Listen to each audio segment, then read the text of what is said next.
Buen día a todos, a todas, a todes. Vamos a dar inicio entonces a esta mesa que hemos llamado Intersecciones entre la teoría marxista de la dependencia, la ecología política y el feminismo. Contamos con tres compañeros de lujo para compartir las presentaciones. Está Agostina Costantino, Guillermo Peinado y Mariano Félix. Bueno, la idea es que ellos hagan una exposición de temas que vienen investigando y luego demos lugar a una ronda de debate, de preguntas, de intercambio. Así que bueno, va a comenzar Agostina. Agostina, adelante. No estoy habilitada para compartir. Segundo. ¿No podés? A ver. No. Yo tampoco. ¿No? Tenés que hacernos. Supuestamente están todos deshabilitados, pero a ver. Ahí está. ¿Ahí está? Sí. Perfecto. Decía que... No. A ver, para. Yo no. No, dice que no. Nos pusiste como cojos. Por ahí sí nos pones como cojos. Claro.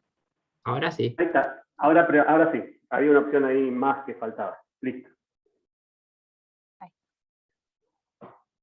Bueno. Mi presentación no es que es una ponencia, digamos, muy armada, son unos puntos para discutir sobre algunos elementos de la teoría marxista de la dependencia y la economía feminista, para pensar los modos de desarrollo en América Latina en la actualidad.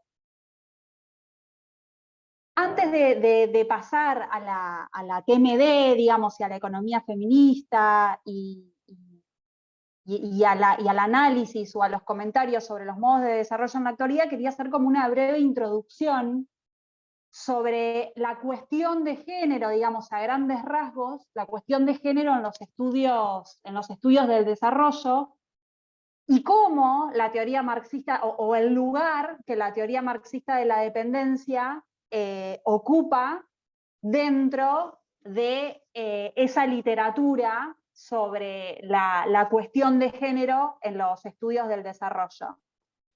Como muchos de ustedes seguramente sabrán, digamos, la idea de desarrollo económico, digamos, el concepto de desarrollo económico es un concepto bastante nuevo, digamos, es del siglo XX,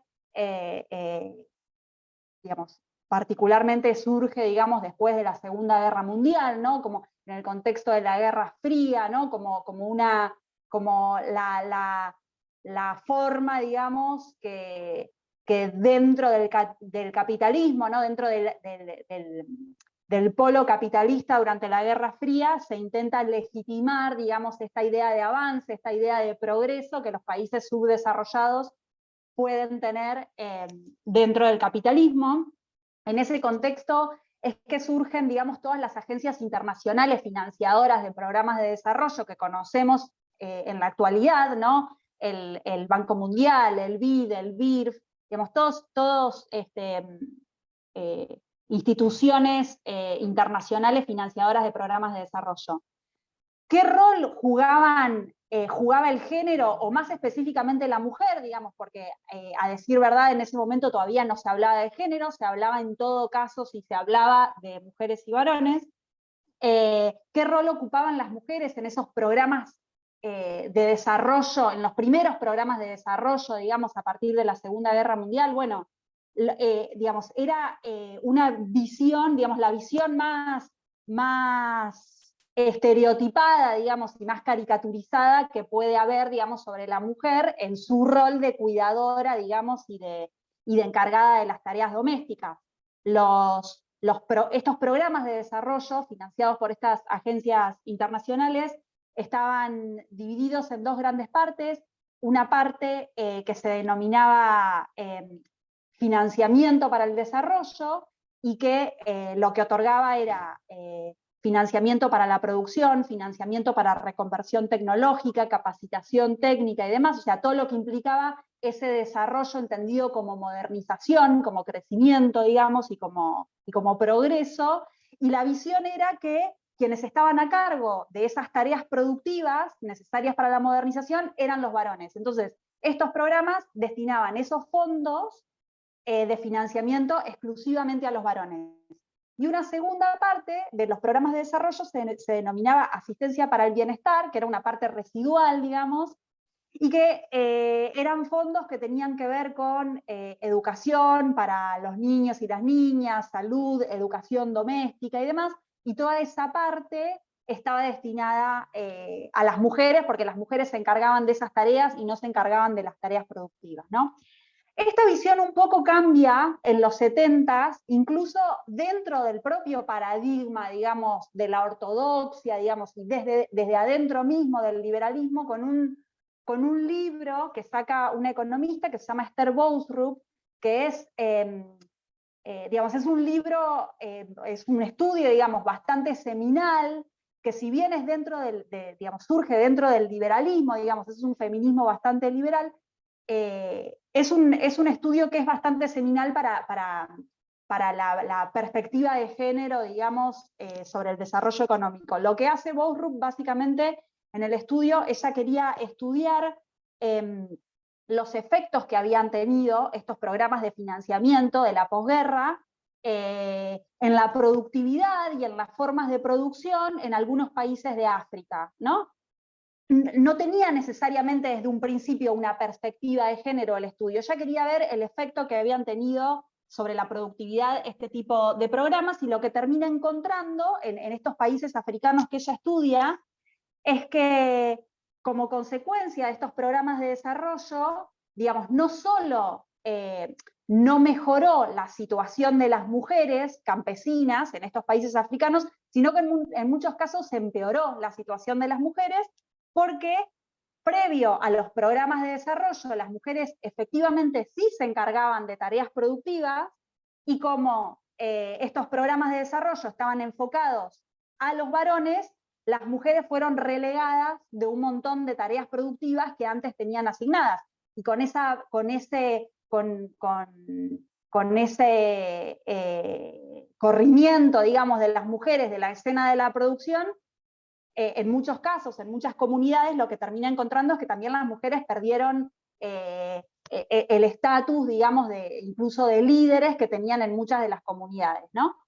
Es muy importante este trabajo, digamos, insisto, es desde digamos, el aporte es desde un feminismo más bien liberal, pero, digamos, es muy importante, digamos, lo que ella muestra en este estudio, porque por un lado no solo muestra, digamos, que las mujeres sí se encargaban de la producción, que es una visión a contrapelo de lo que venía planteando el Banco Mundial y las instituciones financiadoras del desarrollo en la posguerra, sino que además lo que muestra es que el papel de las mujeres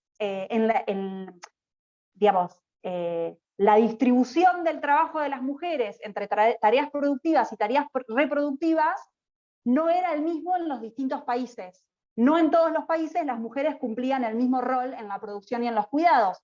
Y un poco eso lo que pone sobre la mesa es la no esencialidad, digamos,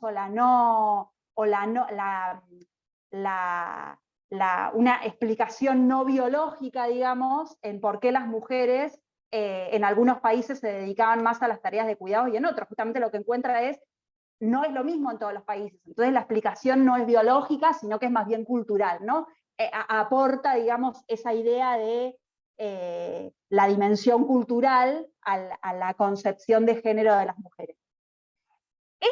Este trabajo de Bousrup, digamos, va a ser la raíz o va a ser el origen de toda una línea o corriente de estudios y de pensamiento que sigue hasta el día de hoy, que podemos encontrar hasta el día de hoy, que se conocen como los estudios tipo business case, que ahora, digamos, cuando yo se los diga a ustedes, seguramente les va a hacer sentido, porque hasta el día de hoy encontramos un montón de estudios que lo que hacen es analizar el costo de oportunidad para la productividad de un país o para los ingresos de un país, de que las mujeres no estén insertas en el mercado laboral, ¿no? Un poco analiza, digamos, lo que hace es Esther Borup, es decir, bueno, al relegar a las mujeres a las tareas de cuidado, nos estamos perdiendo de un aporte a la productividad de los países en desarrollo o subdesarrollados, ¿no? Lo que hay que hacer es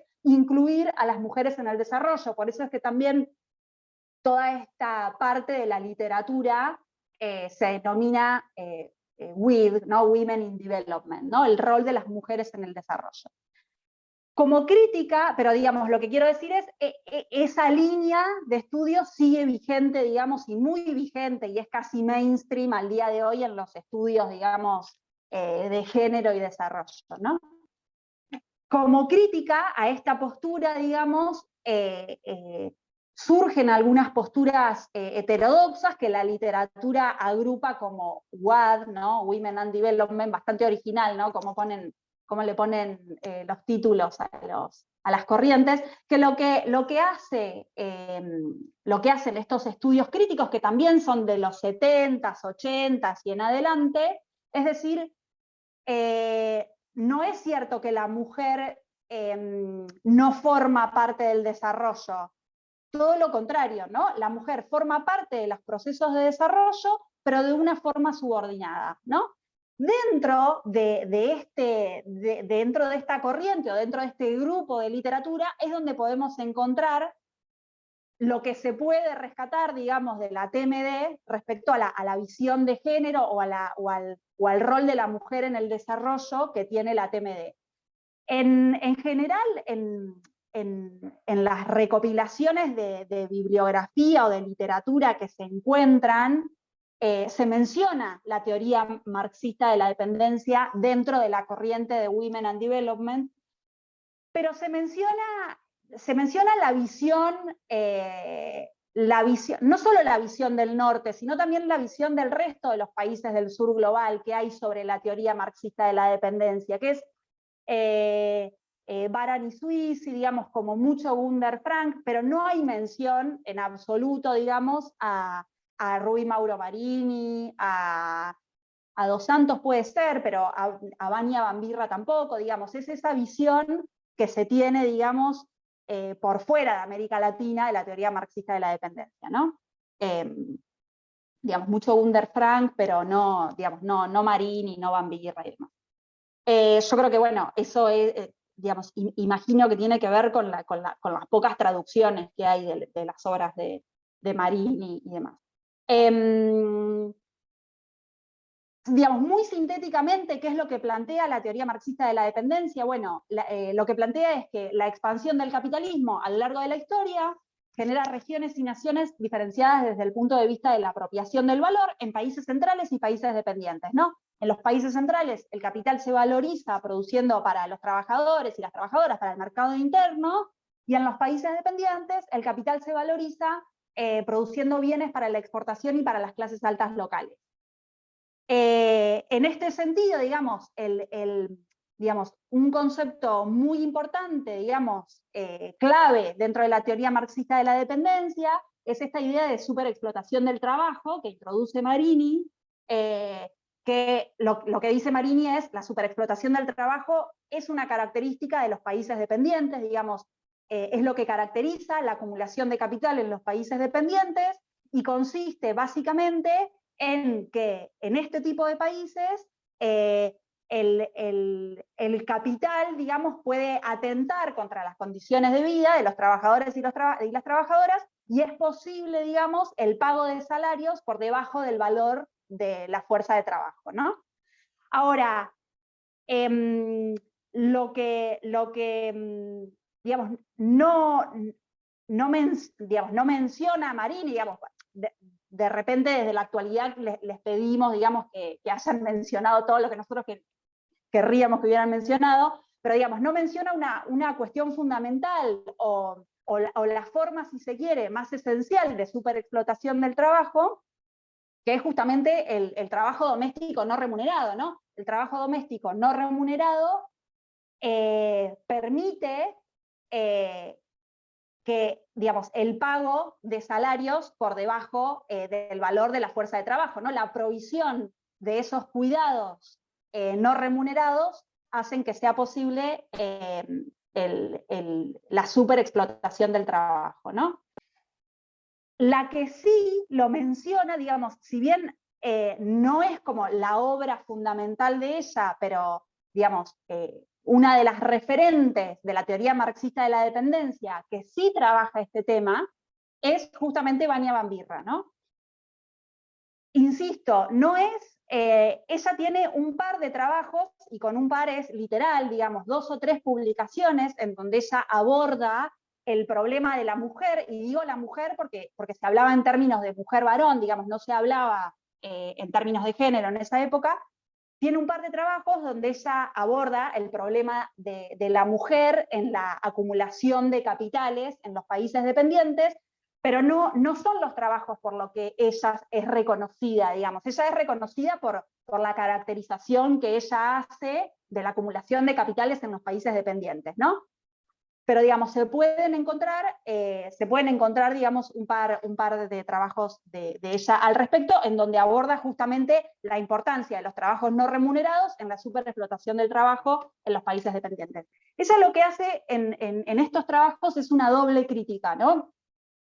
Una crítica a las izquierdas en general, digamos, y a los PCs en particular, digamos, al PC, digamos, del que ella formaba parte, en el sentido de que digamos, las luchas de las mujeres está siempre relacionada con las luchas de clase, digamos, que era la perspectiva que tenían los partidos comunistas, digamos, y la izquierda general en ese momento, y es una idea que ella reivindica, es decir, para ella el problema de primer orden es la lucha de clases, pero dice, es necesario plantear la situación de dominación particular que tienen las mujeres dentro del capitalismo, y una segunda crítica que es al feminismo burgués o al feminismo liberal, que estaba muy en auge también en esa época, y la crítica que hace es, no son los hombres quienes explotan a las mujeres, sino que es el sistema de explotación de las clases dominadas por las clases dominantes el que afecta a la mujer en partida doble. Ella planteaba, no es una cuestión de hombres contra mujeres, ni es una cuestión de que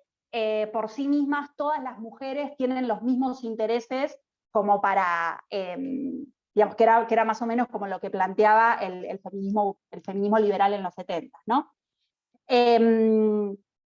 Lo que plantea Vania Van Birra es que las mujeres como grupo tienen una relación definida con los medios de producción, y esta relación es diferente a la de los varones.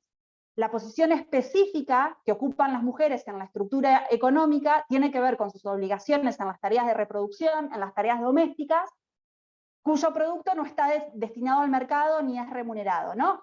Pero al mismo tiempo, digamos, estas tareas de cuidado de las que se encargan las mujeres y que no están remuneradas y que están fuera del mercado, no hace que las mujeres queden excluidas del mercado de trabajo, digamos, en el cual se insertan, dice Vania Van Birra, de forma secundaria o de forma transitoria.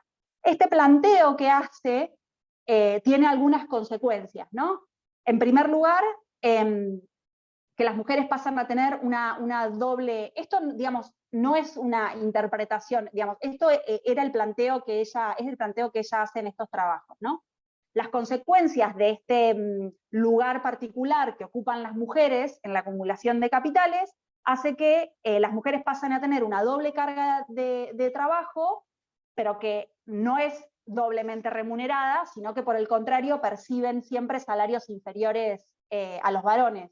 Ella cuenta incluso en unas memorias que ella escribe para postular a una universidad en los 90, ella cuenta una anécdota en los 60, digamos, cuando ella trabajaba en una universidad en Brasil, y el rector de la universidad, o el decano, no me acuerdo qué era, como su marido también trabajaba en esa misma universidad, le propone a Vania Van Birra que ella cobre la mitad del sueldo, porque como el marido ya trabajaba en la universidad, no podían ellos dos enriquecerse a costa de los fondos de la universidad. O sea, como que ella misma, digamos, relata, digamos, esta segmentación horizontal, digamos, que ella misma sufrió, ¿no es cierto?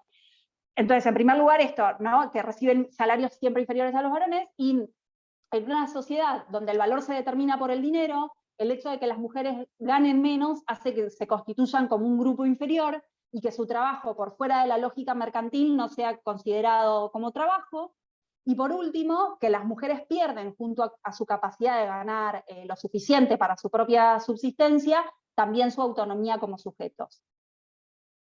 Ella plantea, ella plantea una tipología de mujeres que no la quise presentar acá porque la tipología que hace es un poco polémica para los estándares actuales, digamos, los tipos que ella define, y digamos, se iba a centrar demasiado la atención en eso y no quería desviar, digamos, la atención de lo que me parecía importante para esta mesa, pero digamos, ella plantea una tipología de mujeres y las formas distintas en las que esos tipos de mujeres dentro del capitalismo es explotada y dominada de manera distinta por el capital. Digamos, no todas las mujeres sufren de la misma manera la explotación y la dominación dentro del capitalismo. Entonces, un poco sin llamarlo así, y esto es lo que me parece innovador de Vania Van Birra, plantea la cuestión de la interseccionalidad, ¿no? La explotación de género se manifiesta en todos los tipos de mujeres, pero no de la misma forma, y es por ello que las estrategias de lucha van a ser distintas, ¿no? Y acá es un poco la crítica de ese feminismo liberal que ella hacía en los 70. Y otra cuestión interesante que me parece de Vania Van Birra es, ella cuando se exilia en Chile, es llamada por Allende, digamos, no solo ella, sino todo el resto de los intelectuales de la TMD y de izquierda en general, para asesorarlo, digamos, en el plan para delinear las políticas, ¿no?, del gobierno de Allende. Y ella propone medidas, o sea, a pesar de que tiene esta visión más tradicional de la izquierda de los 70, de el problema de primer orden es la lucha de clases, a pesar de eso, ella plantea y propone medidas de corto y mediano plazo específicamente en términos de género, ¿no? Ella propone un programa de reformas tendientes a la abolición de todas las leyes que son opresivas para la mujer, incluyendo la legalización de una serie de derechos como el divorcio y el aborto, y la implementación de una red de servicios, guarderías, escuelas, lavanderías y restaurantes colectivos que avancen a la colectivización de las tareas de cuidado y las tareas domésticas. ¿No? Son dos puntos que me parecen muy innovadores desde el lugar y desde el momento en el que ella escribe, ¿no es cierto? Yo no sé cómo vengo de tiempo, pero bueno, sí, digamos. Estás más o menos en los 15 agos, pero damos unos minutitos más para... Dale. Digamos, ¿qué elementos me parecen importantes, digamos, de la teoría marxista de la dependencia y de la economía feminista para pensar el desarrollo hoy, ¿no? Digamos, hoy en día tenemos tres grandes fenómenos, digamos, que no podemos obviar o que no podemos correr de la mesa, digamos, al momento de pensar en los sesgos de género de los modos de desarrollo en América Latina, que son la mundialización de capitales, digamos, el proceso de financiarización y el neoliberalismo, ¿no? Tres fenómenos que tienen consecuencias, digamos, en términos de género bastante claras, en las cuales no me voy a meter por cuestiones de tiempo. Quería hablar como rápidamente de como los dos grandes modos de desarrollo que se configuran en América Latina a partir de estos procesos, ¿no?, de mundialización, de financiarización y de neoliberalismo, que son, digamos, dos grandes modos de desarrollo que podríamos definir como el modo de desarrollo basado en la maquila, muy característico de México y los países centroamericanos, y digamos, el modo de desarrollo neoextractivista, neodesarrollista, digamos, o como querramos llamarlo, de Argentina, digamos, y de los países del cono sur en general. En el caso del modo de desarrollo en los países maquiladores, es bastante más claro, más transparente y hasta más obvio, digamos, ese rol, digamos, de la mujer dentro de la acumulación de capitales que planteaba Vania Van Birra, ¿no? En primer lugar, porque las industrias maquiladoras dependen predominantemente del trabajo femenino y del trabajo femenino no remunerado. Las jornadas laborales son muy extensas, esto de que solo el 8% trabaja 8 horas surge, digamos, de un trabajo sobre maquilas textiles en El Salvador. El resto, digamos, el 92% restante, digamos, trabaja de 9 horas para arriba. No solo que las jornadas laborales son muy extensas, sino que las jornadas laborales son muy intensas, ¿no? Se exige más producto en el mismo tiempo, porque de hecho hay una lógica de trabajo por objetivos, digamos, que hace que se autointensifique, digamos, la jornada laboral de cada trabajadora, y en definitiva, estas dos características hacen a esa idea de superexplotación del trabajo de la que hablaba Marini.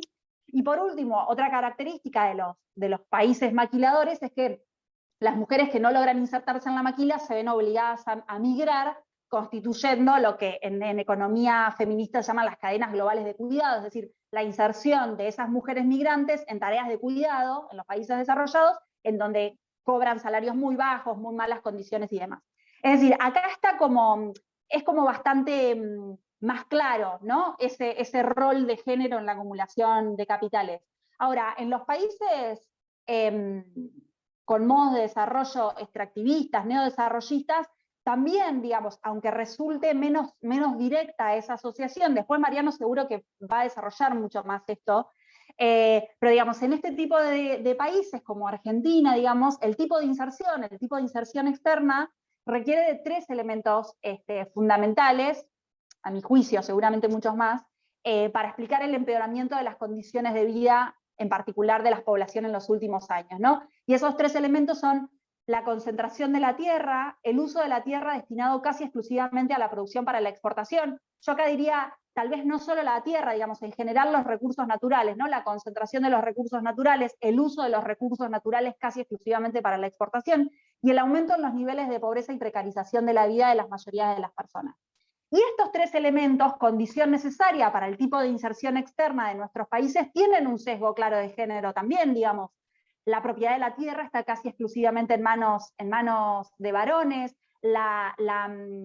todas las actividades extractivas para la exportación tienen efectos o consecuencias ambientales que impactan más que proporcionalmente sobre mujeres y niñas que sobre varones. Además son altamente masculinizadas, digamos, o sea que tampoco es que generan empleo, digamos, equitativo, digamos, en términos de género, expulsan, digamos, a población de los territorios y demás. El aumento en los niveles de pobreza también, digamos, tiene un grado de feminización, digamos, que ya está altamente, digamos, estudiado también en la bibliografía, este fenómeno de feminización de la pobreza. Es decir, que la inserción externa no se hace solo a costa del uso extractivo de los recursos naturales en nuestros países y los bajos salarios, sino que la desigualdad de género también se explota como ventaja comparativa, ¿no? En los países dependientes. Es una ventaja comparativa, o sea, se explota, si se quiere, como una ventaja comparativa esa brecha de género o esa desigualdad de género. Es decir, no es una consecuencia no deseada del modo de desarrollo, cumple un rol en la acumulación de capitales, volviendo un poco a lo que decía Vania Van Birra, ¿no? Esa desigualdad de género cumple un rol en la acumulación de capitales. Entonces, un poco como reflexiones finales, digamos, como digamos, estuve insistiendo, digamos, a lo largo del relato, un poco en la teoría marxista de la dependencia de los 70, digamos, la cuestión de género era un problema de segundo orden, digamos, solo lo menciona Vania Van Birra, e incluso para ella era un problema de segundo orden. Las demandas feministas eran demandas burguesas, eran demandas liberales y demás. Ahora, lo que vemos es, a pesar de todo lo actual y de todo lo innovador, digamos, que a mí me parece que planteó, digamos, Vania Van Birra en los 70, ¿no? Ahora, si las mujeres y las disidencias de la periferia son súper explotadas y rara vez forman parte de los grupos y las clases que toman las decisiones, entonces, digamos, yo creo que es lícito pensar que las demandas feministas y las ecologistas son demandas antisistema, ¿no? Entonces, digamos, digamos, y es necesario plantear, digamos, bueno, que como creo que lo estamos haciendo, ¿no? Una mirada más interseccional, ¿no? de la TMD y pensar un poco qué rol cumple, ¿no? Las brechas de género que tanto se estudian ahora, digamos, la desigualdad de género en la acumulación de capitales, y no pensarlo solo como una consecuencia no deseada. Eso es todo. Muchas gracias.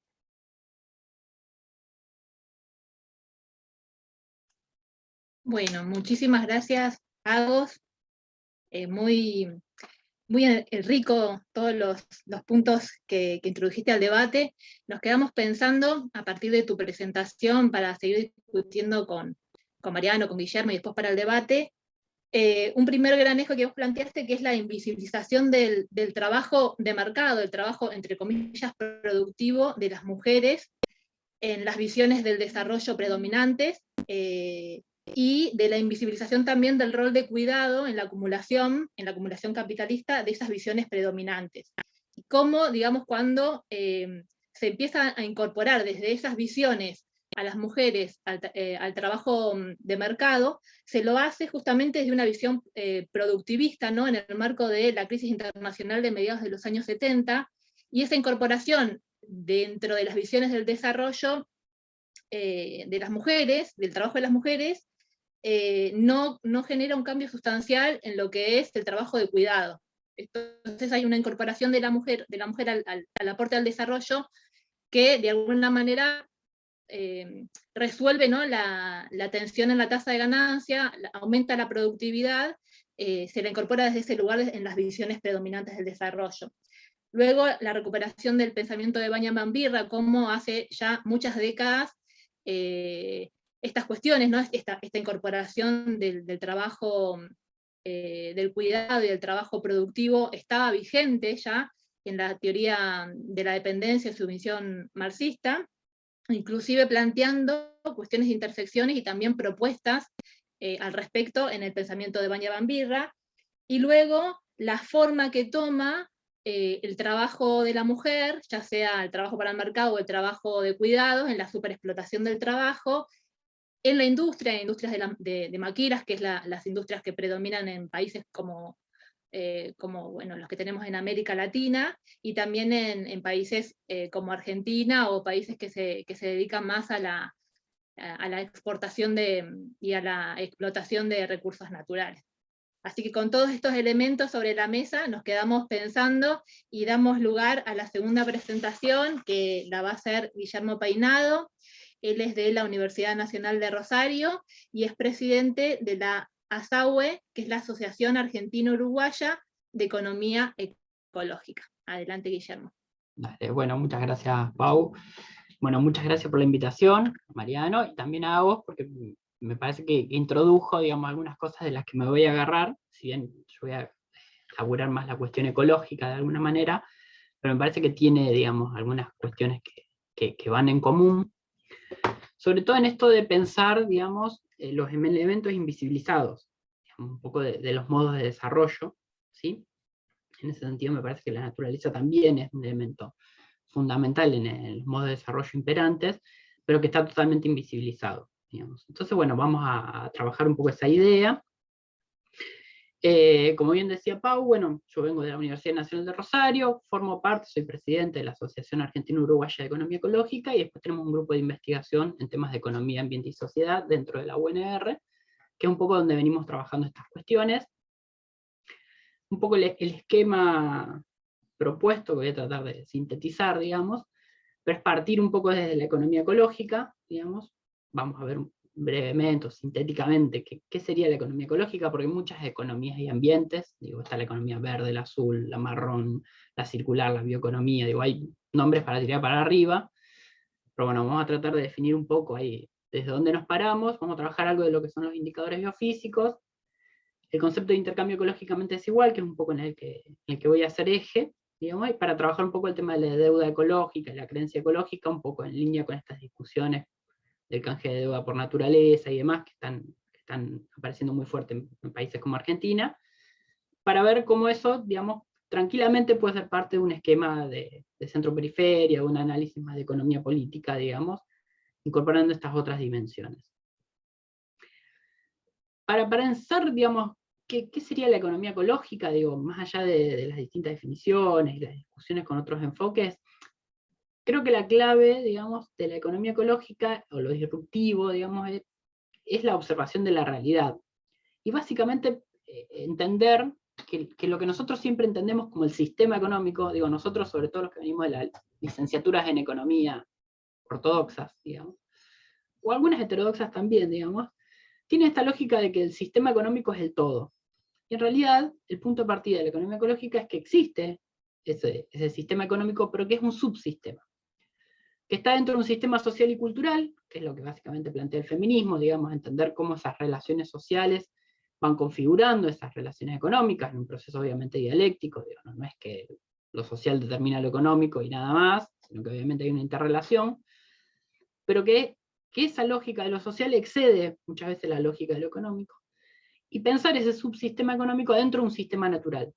Es decir, la economía no puede crecer hasta el infinito, pero no porque, no sé, los keynesianos y los neoclásicos estén equivocados en su diagnóstico, porque existen límites físicos, porque no es digamos, la economía no es inmaterial, sino que justamente está basada en procesos de producción y distribución que necesitan materiales y energía.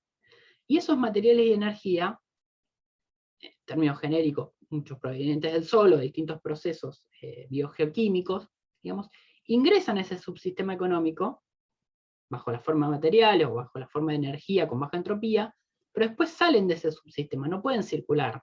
Digamos, el dinero es lo único que puede circular hasta el infinito, digamos, dentro del sistema económico, pero la cantidad de materiales y energía no, y está dada.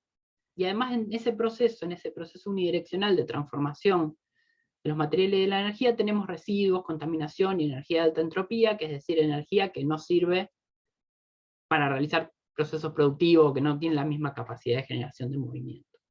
Entonces, un poco la idea de la economía ecológica, por lo menos como la interpretamos nosotros, es este punto de partida, pensar lo económico como un subsistema, digamos.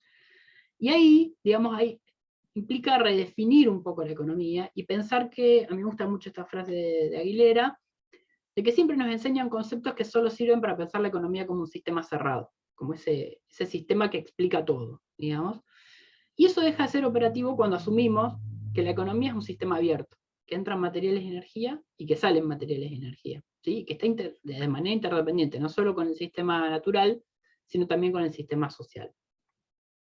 En ese sentido, y ahí un poco vamos avanzando, digamos, problematizar un poco la idea de las exportaciones y las importaciones. Digo, toda la industrialización por sustitución de importaciones era básicamente la idea de que las importaciones son malas, porque implican salida de divisas, en todo caso, y que las exportaciones son buenas porque implican ingreso de divisas. En realidad porque ingresa o sale dinero de un flujo circular de dinero. ¿Sí? Es una visión bien crematística esa. Entonces lo que vamos a tratar de problematizar es un poco esto. Bueno, pero cuando exportamos nos entra dinero, pero en términos del sistema natural lo estamos degradando. Si hay límites físicos los estamos achicando.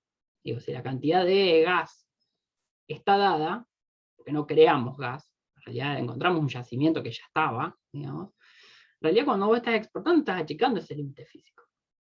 Y cuando estás importando, no necesariamente es que lo estás ampliando, digamos, pero sí estás evitando reducirlo, lo cual puede ser un objetivo en sí mismo, sobre todo cuando uno empieza a pensar las problemáticas ambientales como cada vez son más acuciantes. Para eso nos vamos a agarrar de lo que son los indicadores biofísicos, que no apuntan a destruir el dinero, digamos, el dinero existe y está claro que muchísimas de las relaciones están mediadas por dinero, pero también se podrían cuantificar en otras unidades de medida, y ahí aparecen estos indicadores biofísicos, que en general son indicadores de presión ambiental, es decir, de estrés ambiental o de exigencia ambiental. No necesariamente hay que pensarlos como contaminación, aunque, digamos, si uno estresa o presiona un sistema o un ecosistema, a la larga termina rompiéndolo. Entonces de ahí nos vamos a agarrar de dos indicadores, que son la huella ecológica y la huella hídrica. Hay otros que trabaja la economía ecológica, que se podrían también utilizar para el mismo argumento, por ahí por la disponibilidad de datos y alguna cuestión, me voy a agarrar de estos dos. ¿Sí? ¿Qué sería la huella ecológica? Probablemente lo hayan escuchado, no sé, cuando uno retira cuando te dan un ticket en el cajero, muchas veces te decía, desea imprimir este ticket, estamos usando más del 50% de lo que la Tierra genera. Todas esas frases alarmistas de los bancos, para que no le impliquemos un costo.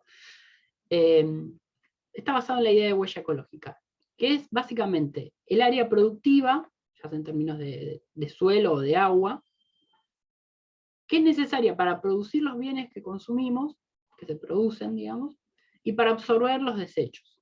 ¿Sí? Entonces, básicamente es pensar esto, bueno, yo estoy comprando un pendrive pesa, no sé, 50 gramos, 100 gramos. ¿Impacta en el ambiente en 100 gramos? No, hay toda una cadena, se utilizó energía, se utilizaron un montón de materiales que se van descartando, el packaging, hay un montón de elementos que no están adentro, o que no están visibles a través de la mercancía final, si se quiere, que es ese pendrive que parece inofensivo para el ambiente. ¿Sí? Entonces la huella ecológica lo que trata es de ver todo el impacto hacia atrás, en términos de hectáreas. Digo, tiene esta capacidad que es muy visible, digamos, entonces uno puede decir, bueno, mi impacto, mi huella son tantas hectáreas. Por más que uno viva en un monoambiente de 20 metros cuadrados, ¿sí? Hay una huella, que es nuestro impacto sobre la naturaleza, que se va a medir en hectáreas. ¿Sí? Ese indicador nos va a servir, digamos, para esta discusión de si somos deudores o somos acreedores también. Digamos. Entonces, la primera entrada podría ser, bueno, analicemos la economía argentina como caso, desde 1961 a 2013, esto por una cuestión de cómo están construidos los datos de la huella ecológica. O sea, un periodo largo, dictaduras, gobierno democrático, más de izquierda, más de derecha, hay bastante heterogeneidad ahí adentro. Y lo que uno puede pensar en términos monetarios, si uno analiza esa composición del PBI, en términos monetarios, lo que nos enseñan en economía de entrada, en términos monetarios vemos que el 2%, la parte roja, es lo que le exportamos al resto del mundo neto de lo que importamos, o sea, la balanza comercial, y el 98% es la parte azul, que es la absorción doméstica. De ahí uno dice, bueno, no sé, yo siempre hago el juego con los estudiantes de economía, bueno, esto parece una economía cerrada, ¿no? Un 2% es re poquito, digamos, parece una economía bastante, con poca interrelación con el resto del mundo. Obviamente ese 98% que consumimos quienes recibimos en Argentina se distribuye horriblemente mal, ¿sí? Pero bueno, dejemos por un segundo esa discusión, que me parece que es súper válida, digamos, pero por ahora pensemos en términos de esto, resto del mundo y residentes en Argentina. Esto si lo medimos en dólares. Ahora, y si lo medimos en hectáreas globales de huella ecológica, lo que tenemos es una película totalmente distinta.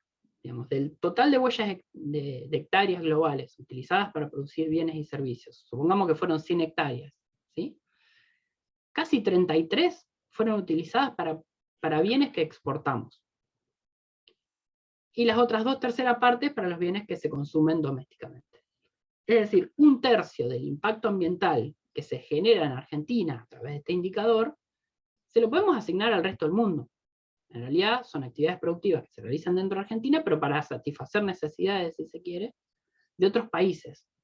Entonces, mucho de esto que hablaba Agostina, del neoextractivismo, tiene que ver con esto. Digamos. Hay una creciente presión ambiental, pero que encima 1/3 de esa presión ambiental ni siquiera tiene que ver con que medianamente quienes recibimos en Argentina vivamos materialmente mejor, ¿sí? Lo que sea que eso signifique, si es bueno o es malo, pero 1/3 es directamente para el resto del mundo. Y ahí aparece la idea del intercambio ecológicamente desigual, porque en realidad estamos utilizando 1/3 de nuestra biocapacidad, digamos, en términos de huella ecológica, para recibir el 2% de los dólares, o en términos monetarios, o sea, es muy poco. Nos estamos vendiendo mucho en términos de hectáreas, de impacto ambiental, y recibiendo muy poquito. ¿Sí? Un cálculo así, digamos, que no apunta a pensar que los precios reflejan justamente la escasez o alguna cuestión objetiva, sino que justamente son relaciones de poder. Pero digo, esto se ve claramente cuando analizamos las exponetas, estamos exportando a 6 centavos de dólar por hectárea. No puede decir, bueno, no sé, es mucho, es poco, la verdad no tengo ni idea.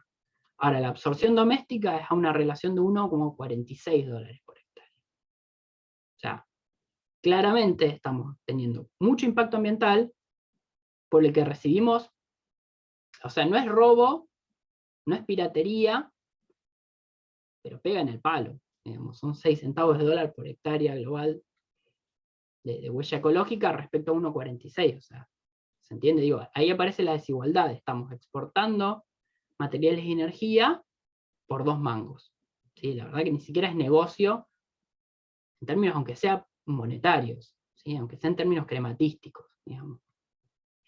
Esa es la idea del intercambio ecológicamente desigual, que es justamente que hay determinados países, entre ellos Argentina es uno de los casos más grandes, digamos, que exportan bienes con un alto contenido de materiales y energía.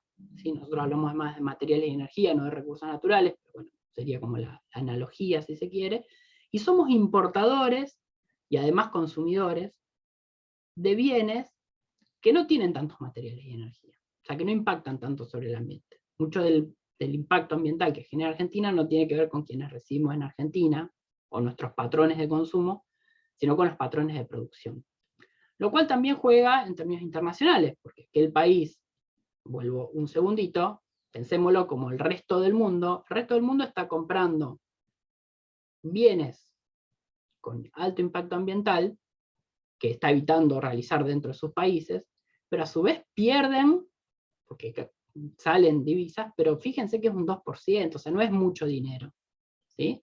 Es decir, desde el otro lado del mostrador, se están comprando, digamos, materiales y energía de alguna manera, pero muy mal remuneradamente, ¿sí? Y eso también permite que determinados países centrales digan, bueno, nuestro patrón de producción es sustentable, usamos energías limpias. Claro, pero donde se producen los bienes importados, se utilizan las energías sucias, digamos, derivadas de combustibles fósiles. Entonces ahí hay una perversidad, digamos, en el argumento. Para no aburrir, digamos, podríamos calcularlo en términos de la huella hídrica también, que es la misma idea, cuánta agua se necesitó para producir y absorber los residuos de cualquier cosa. O sea, una botella de agua de 1 litro utiliza más de 1 litro de agua, esa es la huella hídrica, todo el lavado, toda la limpieza, el transporte, etcétera, etcétera.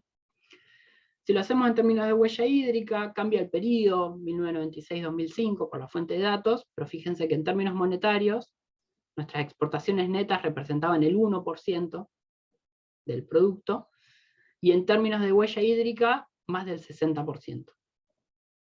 O sea, tenemos un acueducto, digamos, impresionante, digamos, solo el 40% de los recursos hídricos se utilizan para consumo de quienes residimos en Argentina, además de que es desigualmente distribuido eso, pero fíjense que el 60% es para el resto del mundo. Nada, dos simples relaciones, las exportaciones a $2,27 por metro cúbico, no sé si es mucho o es poco, pero las importaciones tienen $39,93 por metro cúbico. O sea, pagamos carísimo, digamos, las importaciones en términos de materiales y energía. Ya sea o porque las importaciones tienen un alto valor monetario con pocos materiales y energía, y a su vez nuestras expo tienen bajo valor monetario y alta cantidad de materiales y energía. ¿Sí? Y por último, la última discusión, vamos a ver cómo llego con el tiempo, espero más o menos redondear, es el tema de, a partir de ese intercambio ecológicamente desigual, pensarnos no como deudores, digo, en términos monetarios, somos deudores crónicos, de alguna manera, parece esta idea de que cada tanto tenemos que renegociar la deuda, la espada de Damocles, o no sé, nuestra falla de origen, digamos, es ser deudores, y en realidad somos acreedores ecológicos, y ahí hay que contraponer, digamos, esa discusión. Esta es la deuda externa, en términos de, no está en términos monetarios, sino en cantidad de hectáreas globales de huella ecológica que se hubieran necesitado ese mismo año exportar para ese equivalente monetario. O sea, digamos, simplemente en vez de estar en dólares, igual fíjense que las tendencias son las mismas, sino en vez de expresarlo en dólares, lo expresamos en hectáreas de exportaciones que hubiéramos necesitado para pagar esa deuda. ¿Sí? En vez de decir debemos 200.000 millones de dólares, que es lo que necesitaríamos para pagar toda la deuda, lo medimos en hectáreas globales. ¿Sí? Es como también para jugar un poco, deslegitimar un poco, sacar del eje el discurso del dinero. ¿Sí? Esta es la deuda externa, con las tendencias que más o menos se conocen, digamos, no voy a introducir nada raro. Y este es el ingreso, la parte amarillita, que aparece ahora, es el ingreso extra de divisas que hubiéramos tenido, no si exportáramos bienes con alto valor agregado, o con alto valor monetario y bajo contenido de materiales y energía, sino un poquitito mejor. Es decir, si hubiéramos obtenido un poquito más de dólares por esas exportaciones de materiales y energía. Es decir, sin siquiera haber llegado a un cambio en la estructura exportadora. ¿Sí? Simplemente podríamos decir mejores términos de intercambio. ¿Sí? Fíjense cómo aparece esa línea amarilla que sería el ingreso extra, pongo, por ejemplo, simplemente como para tomar dimensión de lo que estamos diciendo, el año 2011, que está por acá, uno de los últimos, casi con el ingreso extra de 2011 solo, hubiéramos pagado casi todo lo que se debía acumulado hasta 2011. O sea, prácticamente con que los términos de intercambio fueran un poquito mejores, digamos, o que nuestra inserción internacional fuera un poquito más basada no en materiales y energía baratos, hubiéramos pagado la deuda casi cualquiera de estos años. El acumulado de nuestra creencia ecológica, justamente por la venta subvaluada de materiales y energía, nos da que desde 1972 ya Argentina es acreedor ecológico. O sea, antes de que venga la dictadura a endeudarnos monetariamente, ya éramos acreedores ecológicos. Fíjense el acumulado, estamos hablando de más de 5 veces nuestra deuda externa es nuestra creencia ecológica. O sea, podríamos pagar toda la deuda externa y, no sé, la de muchos países de la región, ¿sí? Con esa creencia ecológica que obviamente no está visibilizada, no está legalizada, no está legitimada, pero que en realidad es parte de la discusión empezar a visibilizarla y ponerla en juego, ¿sí? Porque si no, los mecanismos son los mismos de siempre. ¿Cómo vamos a pagar la deuda externa?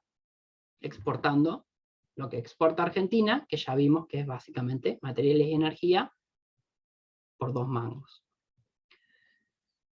Ese intercambio ecológicamente desigual, y digamos, algunas cuestiones ya estuve hablando, pero también tiene una dimensión social, que es justamente, digamos, muchos de los conflictos socioambientales que estamos viviendo en Argentina, por el paren de fumigarnos, los agrotóxicos, minería a cielo abierto, fracking y demás, son ni siquiera para actividades productivas que luego producen bienes que consumimos quienes residimos en Argentina.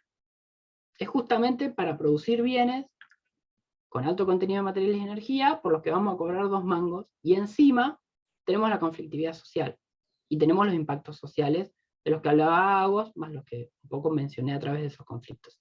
Entonces, ese intercambio ecológicamente desigual no solo es negocio para los países que se aprovechan de esos esquemas en términos de sustentabilidad natural, sino también de social.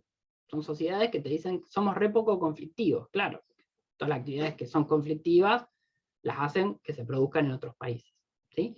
Y ahí una discusión que se puede abrir también es la teoría del valor, digamos, si no hay que incluir la naturaleza, si solo es el trabajo remunerado o el trabajo, digamos, más clásicamente, o si la naturaleza también no es fuente de valor, ahí toda una discusión desde la economía ecológica. No voy a entrar en esa. Última filmina, aprovecho. Tenemos en claro que Argentina es uno de los, de alguna manera está en este cuadrante, ¿sí? Lo que podemos ver es que Argentina básicamente tenemos los millones de hectáreas, digamos, en términos de exportaciones, en el eje vertical, y los dólares en el eje horizontal. Argentina está en el cuadrante abajo a la derecha, es decir, obtiene dólares, tiene un saldo de balanza comercial positiva en todo este periodo, pero porque reduce su capital natural porque es exportador de materiales y energía. Lo mismo Canadá, Rusia, Arabia Saudita, en los países que uno podía esperar, pero ¿quiénes son los que se están beneficiando de esa transferencia de materiales y energía? Tenemos en el bloque de la izquierda, Estados Unidos y el Reino Unido, ¿sí? Que básicamente son compradores de materiales y energía. En el caso de estos dos países, tienen balanzas comerciales en términos monetarios deficitarias, pero ojo que también Estados Unidos produce la moneda sin ningún límite. O sea, no es un problema estrictamente para Estados Unidos tener una balanza comercial negativa, porque imprime dólares y la paga, ¿sí? No tiene la restricción externa como la tenemos nosotros. Y por el otro lado tenemos Japón, Italia, China y Alemania, que son los grandes ganadores de este juego de comercio internacional. ¿Por qué? Porque son compradores de materiales y energía, y encima obtienen dólares del comercio internacional.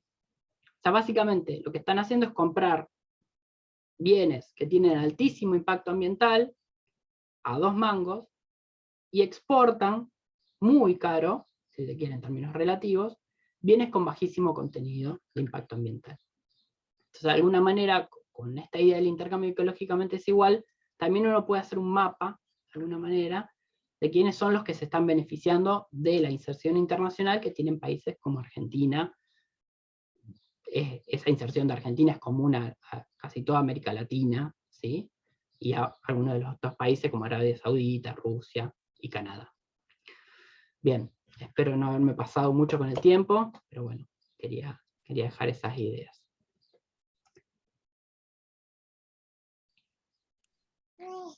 Bueno, muchas gracias, Guillermo, por tus aportes. Guillermo incorpora otra dimensión, otro elemento invisibilizado en la acumulación capitalista a partir de la división internacional del trabajo vigente, y también invisibilizado en las teorías del desarrollo y en las teorías del desarrollo latinoamericano de manera general, que es el aspecto ecológico.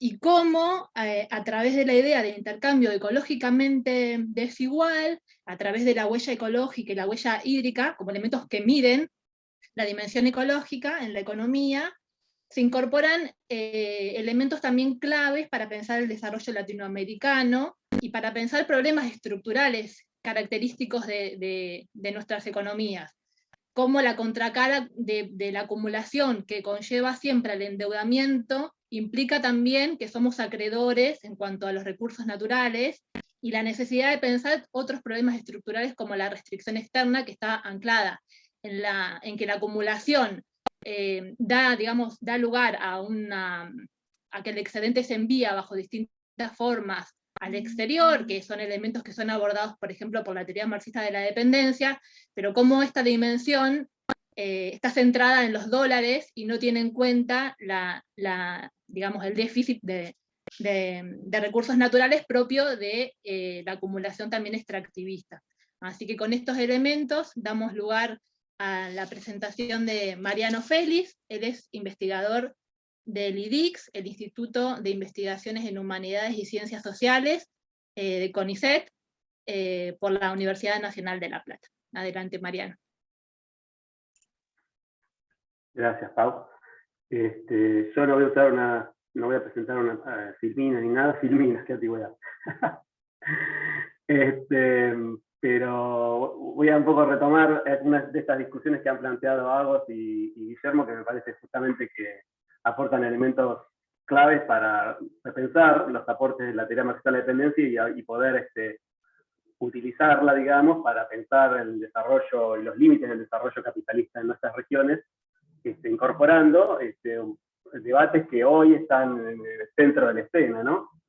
Tanto los debates que vienen desde el feminismo, desde la economía feminista en particular, como los debates que vienen de todas, digamos, las ramas del ecologismo. Me parece que hay ahí discusiones claves, y me parece también que hay necesidad de incorporar en estas discusiones también los debates que se han producido en las últimas décadas respecto a, también hay Guillermo algo dijo de la teoría del valor, y ahí me parece que Agos había planteado un tema clave que tiene que ver con, para incorporar, digo, la teoría de la dependencia, pero en general, el debate que hace tiempo el marxismo feminista, sobre todo, plantea respecto a cuál es la relación entre la producción de valor en el marco del capitalismo y el trabajo de reproducción y cuidados, ¿no?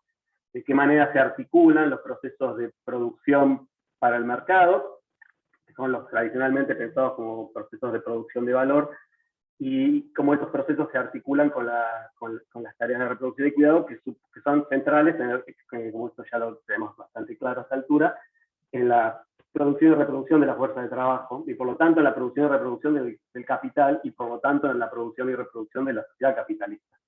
Y ahí me parece que un punto importante, y este punto también es importante para pensar qué significa superexplotación de la fuerza de trabajo, ¿no? En el marco del capitalismo. En general, la tradición de la teoría marxista de la dependencia la pensaba como en relación al trabajo llamado productivo, ¿no? El trabajo en la fábrica, como caso clásico, pero evidentemente uno podría, en una mirada más amplia, de una concepción más amplia de qué significa producir valor, uno podría, y creo que yo he hecho algunos trabajos, creo que se puede hacer, pensar que la superexplotación de la fuerza de trabajo, en el sentido que lo plantea Marini, por decir, ¿no? Es decir, pagar la reproducción de la fuerza de trabajo por debajo de su valor, se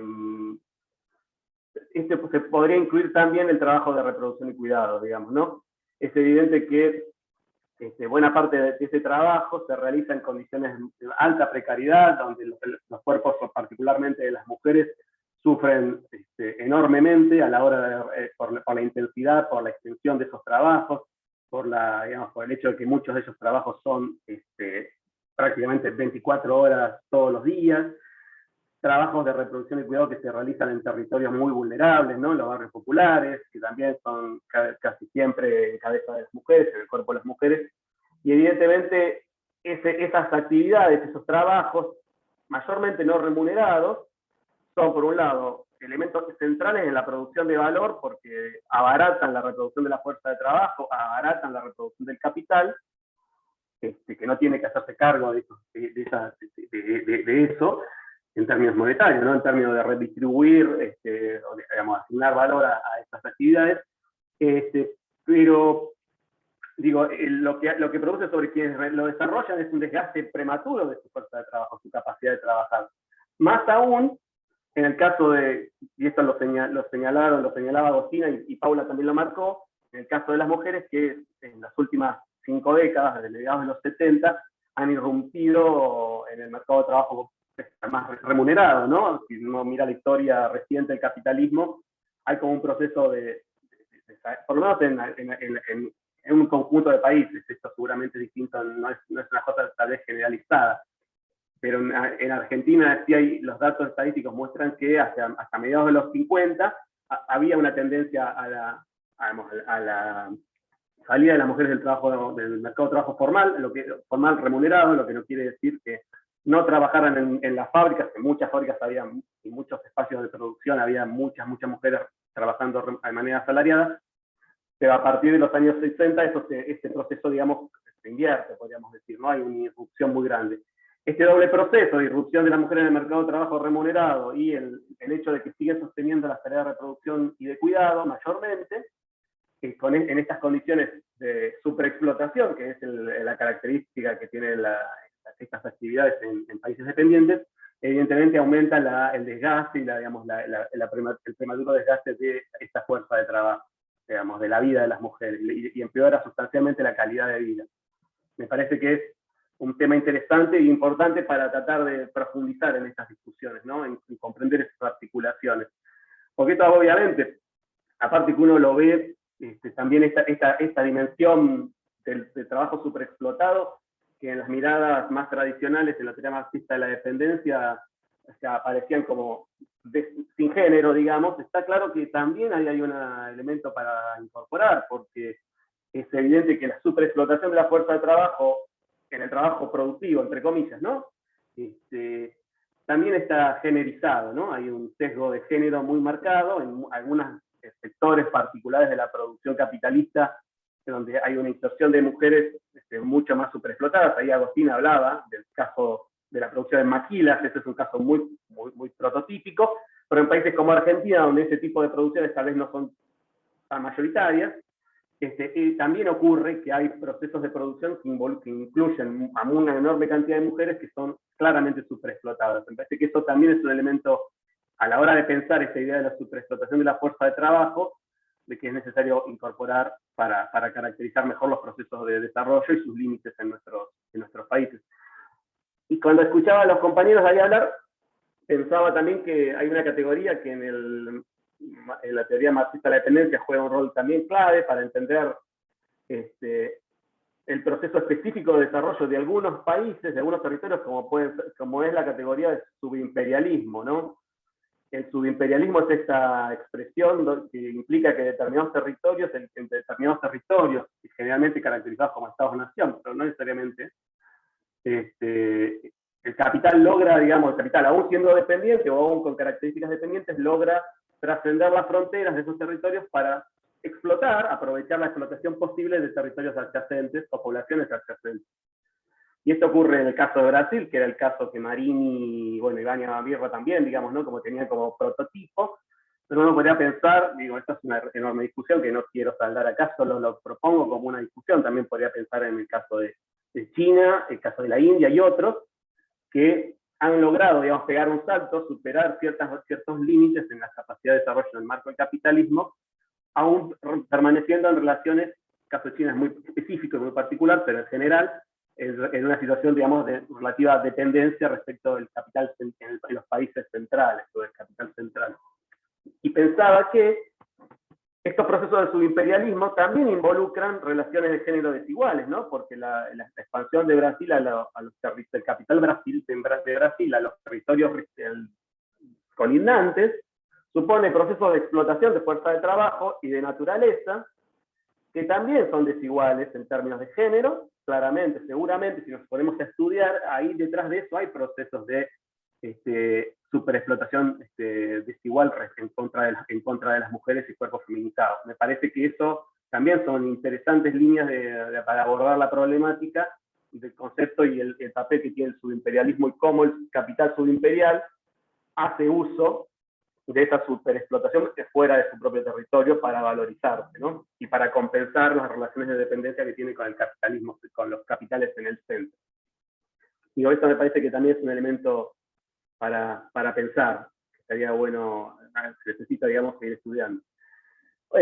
Otro elemento que me parece también clave es un poco, bueno, obviamente lo que marcaba Guillermo respecto al papel que tiene la naturaleza en la reproducción capitalista, el saqueo de la naturaleza, ¿no? en este formato, en esta formulación que desde la economía ecológica vienen haciendo, que me parece muy interesante y muy apropiado, digamos, para pensar cómo las relaciones de intercambio desigual no solamente son relaciones de intercambio desigual entre territorios o entre y capitales a partir de lo que es el valor, digamos, en el sentido clásico y más tradicional, sino de estos intercambios desiguales de recursos o de naturaleza. Me parece que ahí hay también mucho para explorar y para articular esta discusión en relación a un debate que también en general la teoría marxista de la dependencia, creo yo, no consideraba con tanta centralidad como es el problema de la renta del suelo, ¿no? La renta de la tierra, la renta de los recursos naturales, que me parece que se articula también acá para agregar una dimensión más a estos procesos de intercambio desigual. ¿Qué rol juega esa renta del suelo y cómo eso se articula con los procesos de los flujos de capitales dispares entre territorios? Me parece que ahí hay también todo un campo de exploración, que hay mucho trabajo hecho, pero que creo que hay que darle alguna vuelta. Guillermo nombraba hacia la discusión, planteó en algún momento hacia el final la cuestión de cómo pensar la naturaleza del otro lugar, ¿no? Como un flujo que, digamos, obviamente que supone que se agota en algún momento porque los recursos son finitos y el crecimiento capitalista o el capitalismo propone un crecimiento infinito, incorporar esa discusión sobre el uso de los recursos de la naturaleza en la teoría del valor. Y yo agregaría también un elemento más que me parece que también es importante pensar, es cómo las tecnologías de producción, tanto en lo que es la explotación de la naturaleza, que supone la explotación del trabajo, porque la naturaleza no se explota sola, pero también más allá de la explotación directa de la naturaleza, los procesos de explotación del trabajo suponen uso de distintos roles para las tecnologías de producción. Y esos roles y el tipo de tecnología de producción que se utilizan, por ejemplo, en países centrales y en países periféricos, dependientes, parece que también es un elemento para pensar. Y esto se vincula un poco a lo que decía Guillermo respecto a cómo los países centrales exportan conflictos, ¿no? El uso de las tecnologías también tienen que ver con esto. Las tecnologías que se usan en los países periféricos dependientes también remiten a esos conflictos externalizados por los países centrales, porque si uno mira la dinámica de acumulación de capital, de explotación del trabajo en nuestros territorios, lo que ve que son procesos mucho más intensos, mucho más, digamos, en palabras de Marx sería donde se produce más estas estrategias de producción de plusvalía absoluta, donde, digamos, el deterioro de la fuerza de trabajo es mucho más fuerte, mucho más intensa, y donde las tecnologías de producción juegan roles importantes para garantizar esa explotación en esas condiciones. Parece que ahí también hay algo que necesitamos explorar un poco más. Cómo esas tecnologías exportadas favorecen o no procesos de explotación extrema, absoluta de la fuerza de trabajo y también de la naturaleza en nuestros territorios. Hay modalidades de explotación, de uso de los recursos naturales que no son el saqueo, de nuevo, es parte también de la discusión que tenemos que dar, y que me parece que acá hay aportes muy interesantes de quienes ponen en discusión qué tipo de vínculo tenemos que construir, o cómo tenemos que interpretar, si queremos, la relación de la humanidad con la naturaleza, o el lugar de la humanidad en la naturaleza, o el lugar, la naturaleza como parte, la humanidad como parte de la naturaleza. Digo, esa discusión me parece que también es un punto clave para problematizar estas cuestiones que en realidad tienen que ver con cómo pensar la salida del marco del capitalismo, qué tipo de sociedades queremos construir y cómo encarar esos proyectos antisistémicos, ¿no?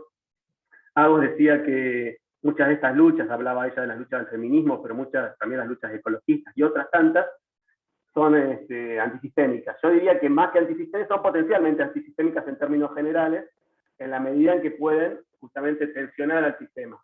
Muchas veces lo que ocurre con muchos de nuestros conflictos es que son integrados, ¿no?, dentro de la propia lógica del sistema, y eso es parte también de la discusión que nos debemos, me parece a mí. Y volviendo a esto que señalaba del tema de la tecnología, me parece que es interesante porque también la tecnología no es simplemente son simplemente medios para explotar o apropiarse de la naturaleza, de los medios, digamos, ¿no?, de la tierra, del agua, y transformarla y hacer algo más distinto. La tecnología también tiene que ver con cómo se organiza la reproducción social, podríamos decir, ¿no?, las formas en que se organiza la reproducción social, cómo se distribuye el trabajo de producción y de reproducción. Todo eso tiene que ver con una forma, podríamos decir entrecomillada, una suerte de tecnología social, una forma de organizar la reproducción colectiva, que también hay que integrarla en este tipo de análisis. No suponer, no asumir que el trabajo de reproducción y cuidado no involucra tecnología, en el sentido que sí lo involucra, por ejemplo, la producción de mercancías.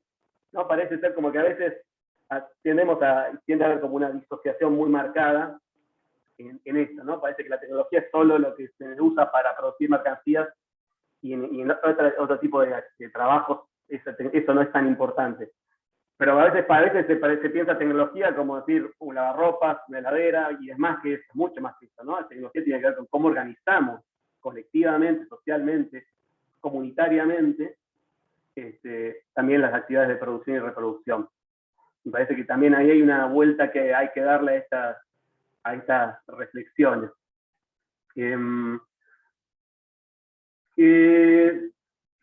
Nada, me parecía que estas eran algunas ideas que me surgieron un poco tratando de hilar categorías que surgen de la tradición del marxista de la dependencia, y que nos permiten, nada, digamos, seguir trabajando en esta clave para encontrar cómo efectivamente funcionan los proyectos de desarrollo dominantes en nuestros territorios, y de qué manera, digamos, nosotros podemos encarar, por un lado, comprenderlos, ¿no?, procesos para entenderlos mejor, y en ese mismo camino, procesos para poder transformarlos más radicalmente. Me parece que esto es esencial. Un elemento más, lo anoté para traerlo a colación, que aparece, digamos, trasluce detrás de todo esto que hemos estado conversando, que tiene que ver también con la beta racial, ¿no?, la beta racista que tiene el capitalismo que tiende a racializar a las poblaciones, a dividirlas en sectores, en segmentos, con la formulación, con el objetivo de poder explotar mejor a todas ellas y a todos ellos. Digo, en el caso de la discriminación, digamos, y las desigualdades de género son una forma particular de segmentación, no de fragmentación. Pero hay muchas otras. Guillermo nombraba cómo, bueno, esto de que los países centrales exportan el extractivismo y exportan los conflictos. Y para hacer eso, lo que hacen los países, lo que buscan hacer y lo que intentan hacer, es que en nuestros territorios determinadas poblaciones sean racializadas, sean desvalorizadas, se plantee, bueno, es lo que este pueblo dice respecto a la explotación de la minería del oro, a mega minería del oro, no importa, porque en realidad lo necesitamos para contener divisas. Entonces, si un pueblo vota que no quiere minería del oro, el Estado capitalista o el capital en su conjunto no valora esa decisión. O estas tendencias claramente existentes, donde frente a determinadas resistencias, en muchos casos de pueblos originarios, estos pueblos son demonizados, son digamos, puestos como atrasados, son puestos como violentos per se, abstractamente, y como esa caracterización racial, esa racialización de estas poblaciones, permite al capital también reprimirlas y avanzar, ¿no? Intentar avanzar en la explotación de los territorios que habitan. Me parece que este es un elemento que a veces no aparece tan comúnmente, pero que está en el trasfondo. Esta idea de que el centro puede tranquilamente exportar. Había un documento, creo que era del Banco Mundial, a mediados de los 90, que señalaba un poco esto, ¿no? Era completamente racional exportar industrias sucias, digamos, a los países dependientes, periféricos, tercermundistas o como fuera, porque total, la población ahí valía menos. Y entonces cualquier costo en términos económicos era menor. Digo, ese tipo de procesos involucra la desvalorización sistémica de enormes porciones de la población, de países enteros, de regiones enteras dentro de los países, y me parece que también es un elemento a incluir en nuestros análisis desde esta clave, ¿no? Y por ahora nada más, digo, como para tirar algunas líneas para poder seguir conversando. Espero que podamos, entre todos, seguir problematizando estas cuestiones. Gracias. Bueno, muchas gracias, Mariano, con muchos aportes en la línea de las exposiciones de Guillermo y Agostina, agregando, profundizando el lugar que tiene el trabajo de cuidado en la idea de superexplotación del trabajo. Yo ahí me preguntaba, por un lado, que hay avances en la medición, si se quiere, un enfoque por ahí cuantitativo, pero que se podría considerar la medición del trabajo del cuidado en las cuentas nacionales, cómo podría utilizarse, ¿no?, para incorporar esta dimensión en la superexplotación del trabajo en economías latinoamericanas, y también cómo cuando ese trabajo se vuelca al mercado, el trabajo del cuidado, el trabajo de los hogares en el mercado, también permite esa superexplotación del trabajo, porque tiende a ser un trabajo no solamente feminizado, sino también con mayores grados de informalidad, como para también seguir preguntándonos y profundizando. Luego también Mariano aportaba la idea de repensar la idea de subimperialismo, desde, digamos, incorporando elementos del feminismo, y ahí me preguntaba si, esto ya más para dar lugar al debate, si el enfoque de las cadenas globales de cuidados que Ago mencionó puede hacer algún aporte para repensar en ese sentido el subimperialismo desde las teorías del feminismo.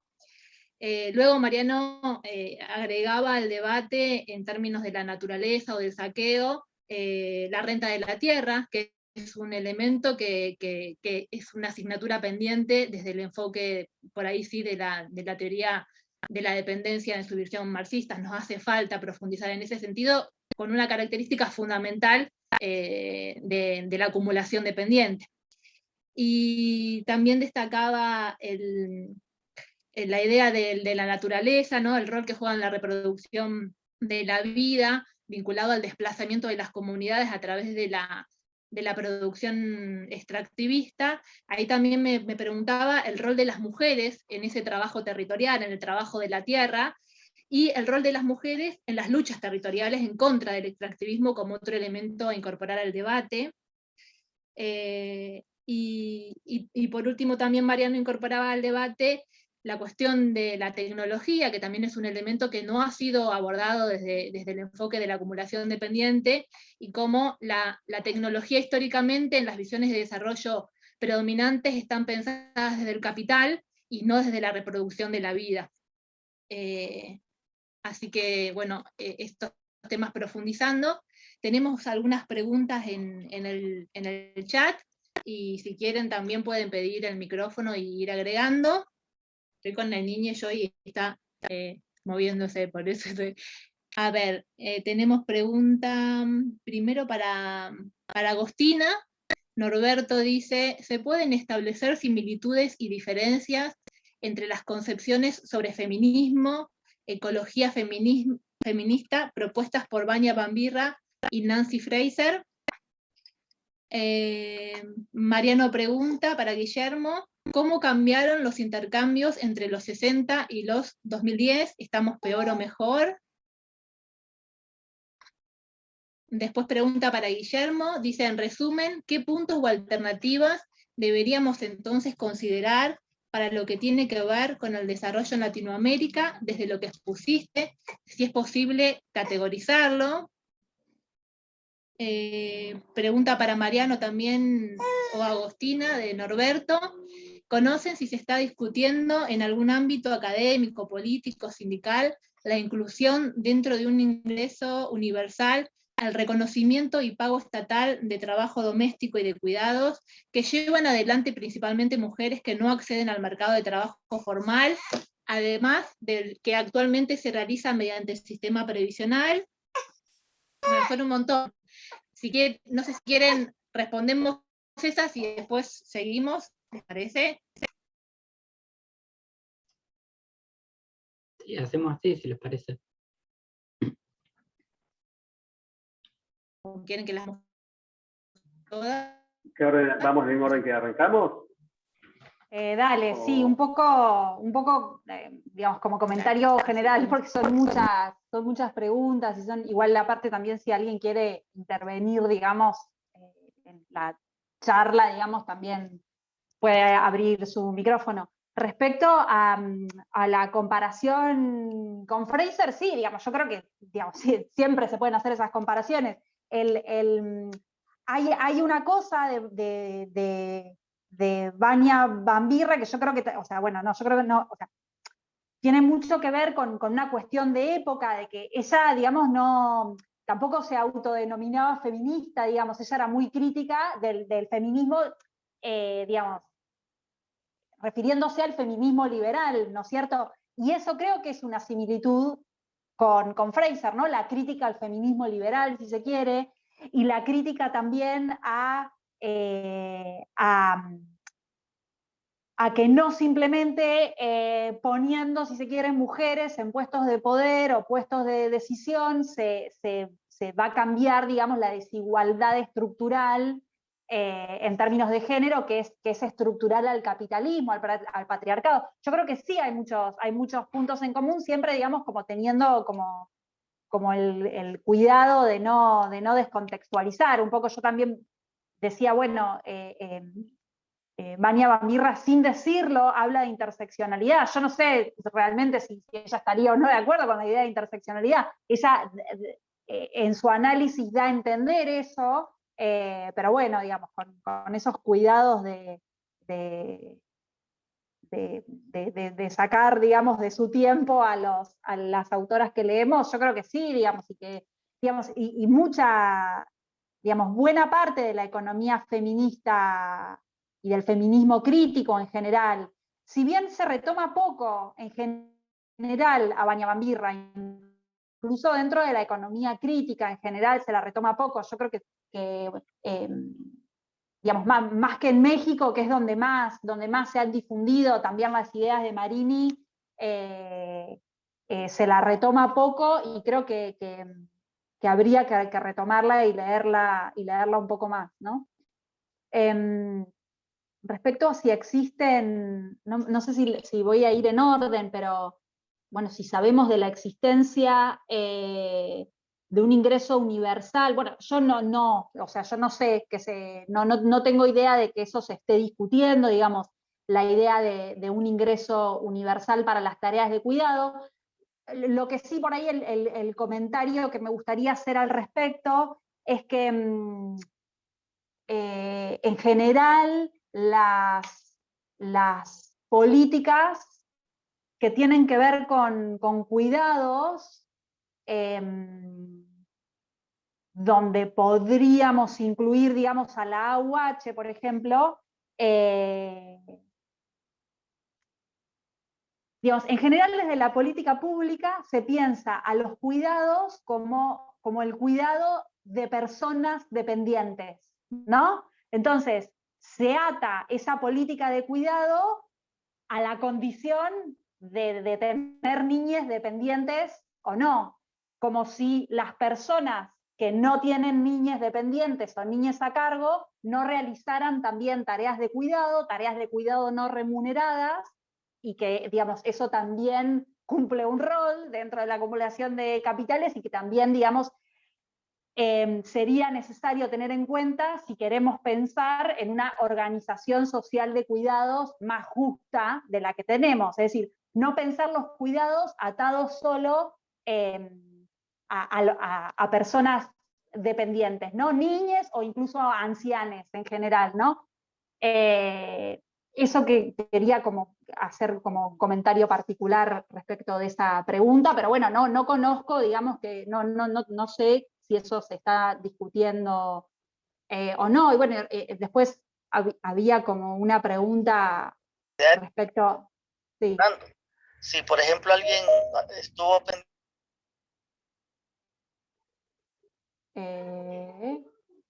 No sé si esa persona, comunicaciones, quiere decir algo o se le disparó el micrófono. Entró recién con el micrófono prendido, no sé qué. Ah, está bien. Digamos, atado al anterior, a pensar en una organización social de cuidados más justa, creo que también la pregunta de qué se puede hacer desde el Estado y demás, yo creo que eso, ¿no? Pensar en un sistema social de cuidado, en una organización social de cuidado, digamos, como medida incluso de corto y mediano plazo, como las que planteaba Vania Bambirra, digamos, para el gobierno de Allende, creo que sería, digamos, un paso muy importante, ¿no?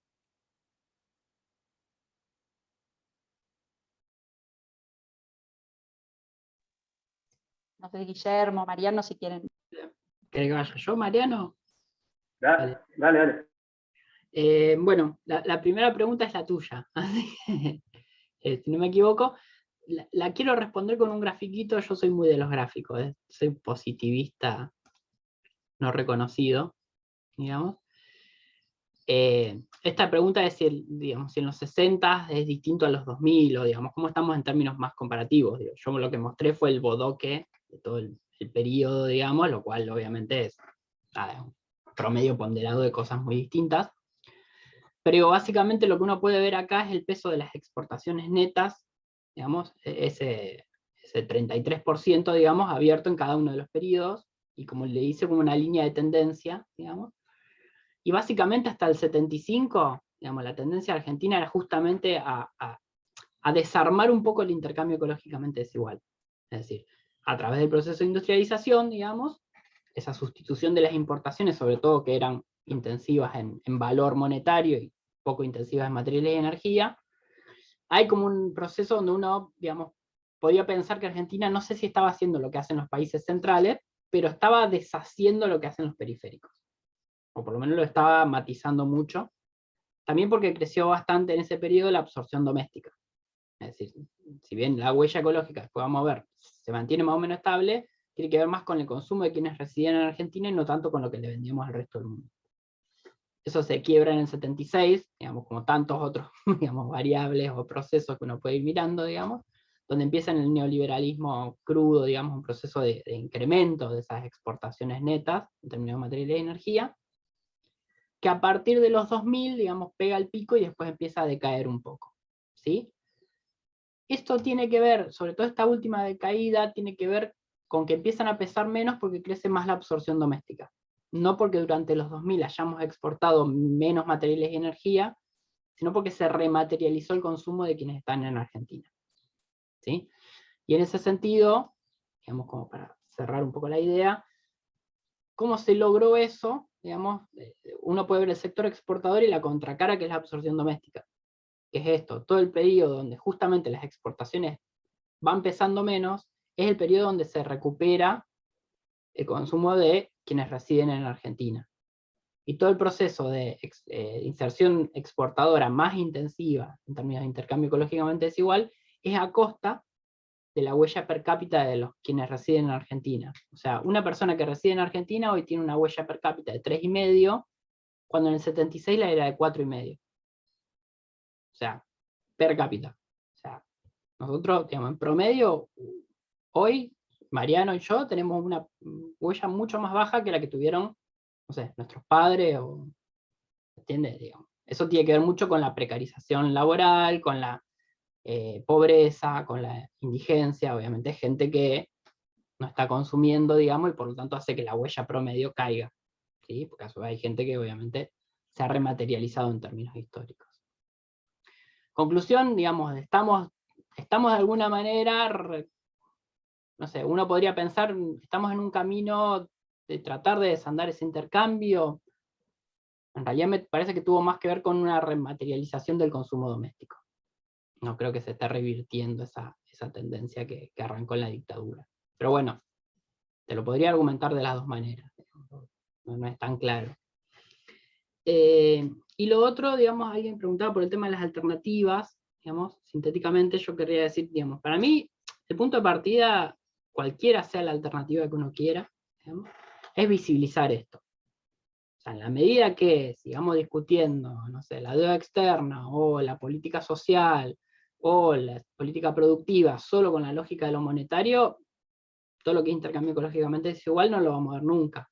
Lo mismo que lo que dice Agos, todo el trabajo no remunerado no lo vamos a ver nunca. Si en el sindicato, si en la paritaria se sienta el sindicato y se sienta la asociación empresaria, digamos, y tienen toda la lógica de ver cuánto es el salario por el trabajo remunerado, todo lo otro no lo vamos a ver nunca. Creo yo que hay que romper el vínculo de deuda-fuga, también más de qué hacer, digamos, una vez que uno lo visibiliza, porque justamente Argentina está entrampado en esa lógica, digamos. Tenemos que generar esos dólares ¿para qué? Para pagar la deuda y para financiar la fuga, de alguna manera. Digamos, la deuda es como que tiene un cierto consenso social pagar la deuda, y quizás si yo digo hay que generar divisas para fugar, no tiene consenso social, pero en el fondo es para eso. Las divisas o van a la deuda o van a la fuga. Entonces me parece que hay que romper ese vínculo, porque si no es como que nos impide la transición. Uno dice, bueno, hagamos determinada cosa, busquemos que las exportaciones no sean tan intensivas en materiales de energía. ¿Y qué te dicen del Ministerio de Economía? Y pero yo tengo que pagar la deuda. ¿Y qué te dice el Banco Central? No, pero mis reservas están bajas. O sea, estás todo el tiempo chocando con eso. Yo creo que hay que romper ese vínculo, porque si no vamos a estar discutiendo esto. Digamos, cómo, no sé, cómo le agregamos valor con las granjas porcinas a la soja, pero te seguís con la misma lógica. O sea, va a tener granjas porcinas para exportar, digamos, carne de cerdo, y no para que la gente consuma ni siquiera en Argentina.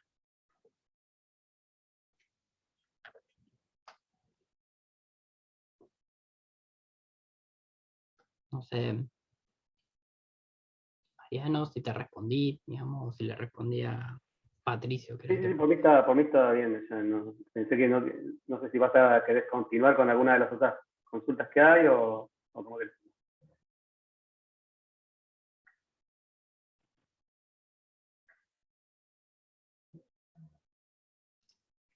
Me parece que Pau está complicada. No, pues si querés, por eso, si querés yo ahora retomo yo. Dale. Por alguna de las consultas o... Primero vinculo con lo que decimos, me parece que es clave, digamos, desactivar esta idea de que el saqueo es fundamental para garantizar el desarrollo capitalista en Argentina, o el desarrollo en Argentina, digamos, y pongámonos a discutir qué país queremos construir. Me parece que es central desactivar eso. Y me parece que es central también entender que ese proceso que vos marcás claramente destruye las posibilidades de una vida digna y en un sentido amplio, ¿no? Incluso la vida de las personas y la vida, digamos, no humana en general. Parece que eso lo tenemos que poner en juego en estas discusiones sobre qué significa la dependencia y cómo eso juega.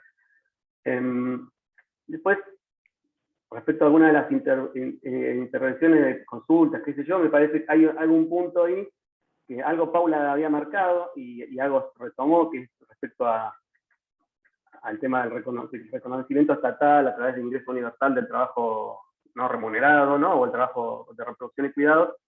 Ahí hay obviamente un enorme debate respecto a cómo hacerlo, qué significa. Hay algunas propuestas de organizaciones, como la UTEP, por ejemplo, que plantea alguna formulación. No sé si está en discusión en serio, digamos, dentro del gobierno, pero seguro hay ahí alguna discusión. Ahí las dudas que surgen también tienen que ver, por lo menos a mí, o por lo menos cosas que me parece que hay que considerar en la discusión, es que cómo se valoriza ese trabajo no remunerado, cuál es el valor que se le da en términos de dinero si se va a remunerar, ¿no? Porque lo mismo para lo que decía Paula de la medición, porque la medición del trabajo no remunerado puede ser una medición que incluye la cuota de superexplotación. A la hora de contarlo, estamos dándole un valor que no es el valor que realmente debería tener, si queremos aún en el marco capitalista. Pero también algo de esto ocurre con las muchas políticas sociales que tienen que ver con, digamos, con remunerar distintas formas de trabajo, de reproducción y cuidado, que tienden a tener sesgos de género muy marcados, ¿no? Las políticas, en las transferencias que se hacen a quienes realizan esas tareas, que son mayoritariamente mujeres, es mucho menor el valor que se le asigna que el valor que se le asigna a través de políticas públicas al trabajo de varones en ese u otros ámbitos. Es decir, que ahí también hay una discusión que hay que continuar, digamos. Claro, el año pasado, ¿no? Sí. El año pasado hubo mucha discusión sobre la idea de un ingreso universal, digamos, muchos webinars al respecto, digamos. Claro. Sí, yo agregaría una cosita, perdón, con esto de... Sí, adelante, conversemos si quiera sumarse, adelante. No, con esto de valorizar, digamos, el trabajo no remunerado, o en todo caso también la naturaleza, digamos, podría ser el argumento de... Ajá. Ojo que a veces valorizar, digamos, los economistas valorizarles es ponerle precio, ¿sí? O sea, nuestro único valor, digo, en la formación de grado es el dinero. No existe la escala de valores, es la escala de precios, digamos, para nosotros. O sea, también, digamos, creo que hay que discutir si valor es precio. Ahí está Constanza, una compañera de Asahue, digamos, que puede ir con esa. Digo, ¿valorizar es dar dinero? Esa sería una primera pregunta. Porque además, aun si uno diera dinero, supongamos que, no sé, ingreso universal para trabajo de cuidado no remunerado, una buena torta de guita, no sé, 100.000 pesos, 100.000 dólares, no sé, un monto exorbitante. O la naturaleza, digamos, Argentina obtiene más dólares, ¿sí? Vendiendo la soja, en vez de la soja valer 300 dólares, vale 3.000 dólares. O sea, hacemos una OPEP de soja y obtenemos más dólares. La pregunta es, ¿con eso más dinero modificamos la realidad? En el sentido de las mujeres van a seguir haciendo trabajo no remunerado, lo único que ahora van a recibir quizás un dinero, pero los varones no nos vamos a ir, digamos, nos vamos a ir haciendo los distraídos respecto al trabajo no remunerado. Es más, hasta está la lógica, bueno, te están pagando por eso. ¿Entiendes? Lo mismo con la naturaleza, uno piensa, bueno, ¿cómo obtengo más dólares? Pero el problema de la naturaleza es que la naturaleza es la que es finita, no la cantidad de dólares. El problema es ese, digamos, nosotros podemos obtener más dólares por nuestras exportaciones de materiales y energía. El problema es que estamos degradando, estamos reduciendo el capital natural en términos de cantidad de materiales y energía. Y ese es el límite físico. Entonces me parece que un poco lo que quiero decir es, ojo que a veces valorizar en términos monetarios no rompe los mecanismos, sino que hasta incluso los puede cristalizar. Quedan hasta el infinito, de alguna manera. Como que los legaliza y ya está. Sí, tal cual, perdón que me meta acá. Estoy escuchando a Guille, acá soy Constanza. ¿Qué tal? ¿Cómo andan? Y tal cual, yo lo que estaba pensando es esto que es ponerle precio, ya sea al trabajo doméstico u otras formas de trabajo. Digo, eso es caer eso es mercantilizar, porque el trabajo asalariado es la mercantilización del trabajo, precisamente. Entonces, digo, para mí hay que pensar en un concepto de trabajo, hay que desmercantilizar el trabajo. Ese es el objetivo, digamos, de la transición hacia una sociedad no capitalista, sería. Ya sé que es bastante utópico lo que estoy diciendo, pero ese es el kit de la cuestión, me parece. Que el trabajo, hemos naturalizado esto de que el trabajo es asalariado, entonces lo que tenemos que hacer es asalariar todas las formas de trabajo, o sea, y eso profundiza los procesos de mercantilización, al revés de buscar contrarrestarlos, digamos, ¿no?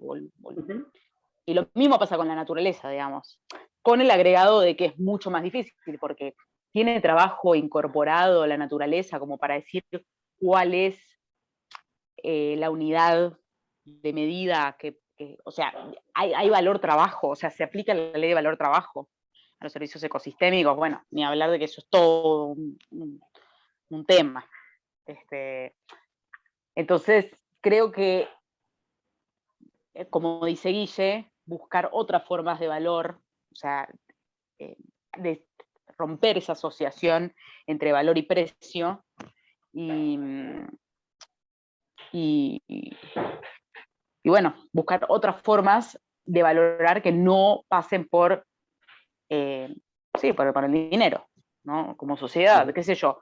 No sé, que la licencia de maternidad sea igual para hombres y mujeres, no sé, por ejemplo, me parece, eso podría ser una cosa mínima, ¿no? Que es bastante obvia, que podría ocurrir perfectamente. 6 meses para cada uno, buenísimo. O cosas así, ¿no? Como otro tipo de mecanismos que no sea remunerar el trabajo. Bueno, nada, eso. Sí, quería nada más añadir eso en relación con lo que estaba diciendo Guille.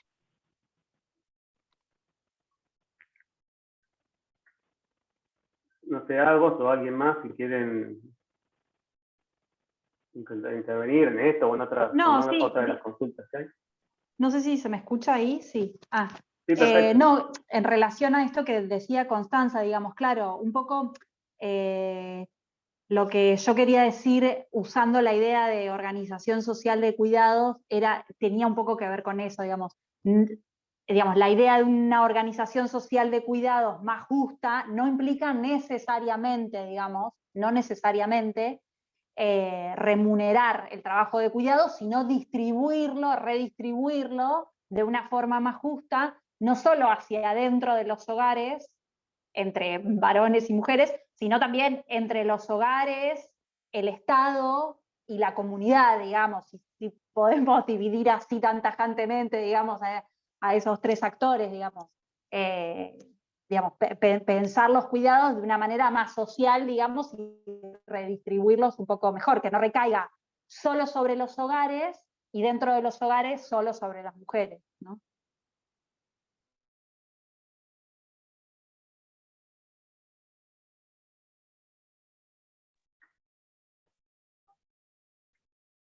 No sé si hay algún otro comentario. Acá hay un comentario que hace Aries Lipas que me hace como una respuesta a mí o un comentario a lo que yo dije que me parece interesante como para presentar. Ahí dice, hoy en día hay muchos economistas dice, que se jactan de ser economistas políticos, entre comillas, ¿no? O heterodoxos, entre comillas, y están argumentando que los colectivos que resisten en los territorios frenan el desarrollo, entre comillas, porque el desarrollo solo son las divisas, y hacen llamados a que el Estado intervenga, esto entrecomillado, con más capacidad de acción frente a esos pequeños grupos, o grupos chiquitos.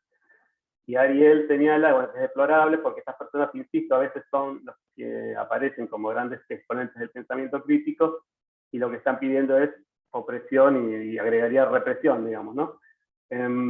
Nada, me parece que estas reflexiones y, bueno, toda la tradición de la que se llama la dependencia, parece que un poco aporta a pensar en esta clave, ¿no? De salir de esta idea de que el desarrollo es del extractivismo, el desarrollo es la mercantilización, un poco esta discusión que estamos dando. Me parece que va por ese lado parte del debate que en estas claves que estamos discutiendo y comentando nos tenemos que poder dar. Ahora, bueno, en estos meses, ¿no? Desde el Gobierno Nacional se ha planteado todo, el Ministerio de Producción, más que nada, digamos, toda una propuesta de una suerte de desarrollismo verde, creo que hasta lo han llamado así, o industrialismo verde o algo así. Hubo una presentación que hizo Culfas y con algunos otros funcionarios. Y bueno, y un poco es esta clave, está un poco esta contradicción, ¿no? Entre los países centrales nacen verdes y nosotros destruimos la naturaleza, las condiciones de vida, explotamos a las poblaciones, lo hacemos de manera generalizada, racializada. Digo, me parece que estos son los debates que son claves de poder dar. Ayer fue, sí, ayer, en la charla, en la actividad que hicimos sobre el tema de deuda, que estaba Karina Forcinito, que la había visto por acá, no sé si sigue por ahí, planteaba un poco esto, ¿no? Que la necesidad de encarar estos debates de frente y con claridad, saliendo digamos, del insulto fácil, digamos, que hay muchas veces en estas discusiones, ¿no? Me parece que es central poder establecer estos parámetros para estas discusiones y poder pensar críticamente qué significa desarrollarse, qué queremos lograr y hacia dónde queremos encaminar digamos, la reproducción social colectiva. Ahí volvió Paula. Sí, Son yo casi quería la agregar, una. Dale, Pau, sí, como para ir redondeando. estamos cerrando, en realidad yo voy a agregar grandes interrogantes que lejos de cerrar nos van a abrir, nos van a hacer seguir pensando. Por un lado hay una pregunta sobre un ingreso, que la última pregunta que habíamos leído, y un poco en esta discusión que se daba, ¿no? Acerca de que a veces las formas cuantificables permiten medir o permiten visibilizar, pero tienen sus límites, también los límites de algunas políticas públicas. También hay una pregunta acerca del rol del Estado y cómo es necesario pensar el rol del Estado o el rol de las políticas públicas en clave de transición y en conjunto y una manera más global, en el sentido de que, por ejemplo, acerca del ingreso universal hay todo un debate del aporte que puede hacer en términos por ahí monetarios para garantizar condiciones de vida mínimas, pero muchas veces pueden también profundizar estereotipos de género, o la otra vez teníamos una actividad con Mariano, y vos, Mariano, planteabas que ciertas políticas de ingreso por ahí muchas veces incorporan, pero desactivando a ciertos grupos. Bueno, ahí hay todo un debate, ¿no? Porque, digamos, en ciertas circunstancias, podríamos pensar, por ejemplo, la pandemia y la crisis que estamos atravesando, hay ciertas medidas de ingreso que obviamente, digamos, garantizan ciertos derechos mínimos a ciertas poblaciones que son vulnerables. En este caso podemos pensar, por ejemplo, mujeres, pero por el otro lado siguen reproduciendo una forma de reproducción de la vida, de reproducción de la acumulación, con muchas desigualdades. Entonces, de nuevo, lo que hay que pensar es repensar la acumulación dependiente, incorporando la dimensión del feminismo y también la dimensión de la ecología, que es, bueno, todo lo que estamos discutiendo.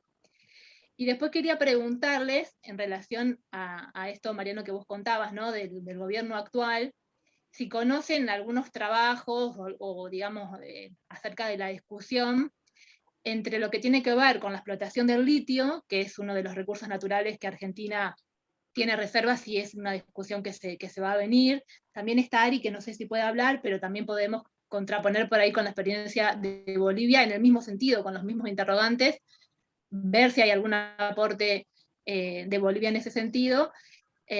Las mismas cosas que estamos debatiendo, ¿no? El rol de los recursos naturales extractivistas en la restricción externa, en la cuestión de los dólares, si es posible pensar que esos recursos naturales se puedan explotar de una manera rentable o no. Bueno, eso les quería preguntar, esos debates en perspectiva de género, así que también la pregunta acerca de, por ejemplo, Vaca Muerta, o la cuestión del litio, o este programa que recientemente se lanzó desde el gobierno. En principio, sí es posible pensar este tipo de producciones de manera sustentable. Obviamente que no es una pregunta ingenua en el sentido de que en el cortísimo plazo se necesitan dólares, y cómo se responde a esa demanda, repensando la acumulación con los elementos que estábamos charlando.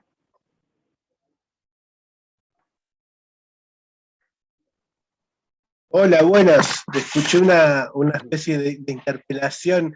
Perdonen que no prenda la cámara, estoy cuidando a mis dos hijas al mismo tiempo y estoy esperando el turno para hisoparme, así que disculpen, estoy con moco, tos y demás, así que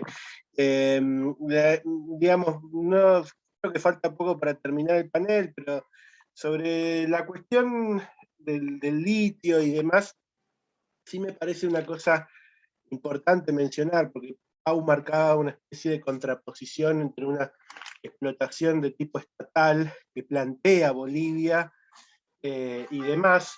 Hay algo que me parece importante, que es cierto que Bolivia, por ejemplo, pudo cambiar su técnica de extracción de litio de una que iba a generar, por ejemplo, 20 toneladas de residuos de lodos de yeso de magnesio e hidróxido de calcio para extraer por tonelada de carbonato de litio, extraer por una tonelada, o sea, 20 a 1 lo redujo. Y eso la estatalidad lo permite. El litio en la Argentina, a pesar de lo que dice Matías Culfas, lo controla el fondo BlackRock o lo controla JP Morgan, nominados de JP Morgan, nominados del HSBC, y los propios demandantes de litio, Toyota, KTL, los propios demandantes.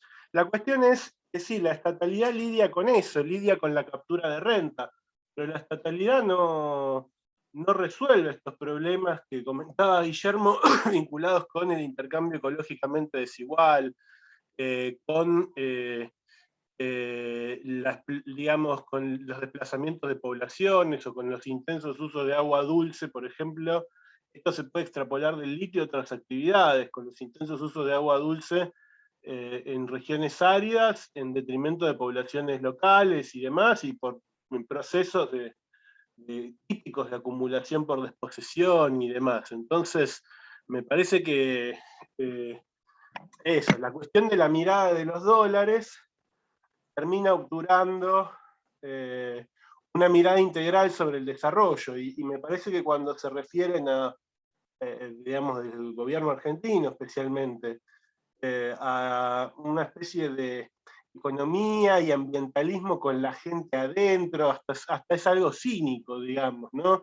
Una especie de economía y ver cómo se compatibiliza la menor contaminación posible, es directamente tener una mirada que no tiene en pie de igualdad los derechos culturales, ambientales, sociales, el respeto por derechos humanos.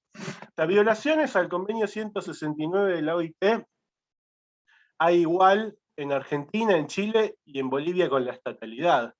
O sea, eso quería decir, la estatalidad atenúa algunas cosas, como por ejemplo, Argentina exporta, ni siquiera se generan dólares, digo, con el litio que se presenta como solución, porque Argentina exporta el litio al precio, a la mitad del precio del mercado mundial, por ejemplo.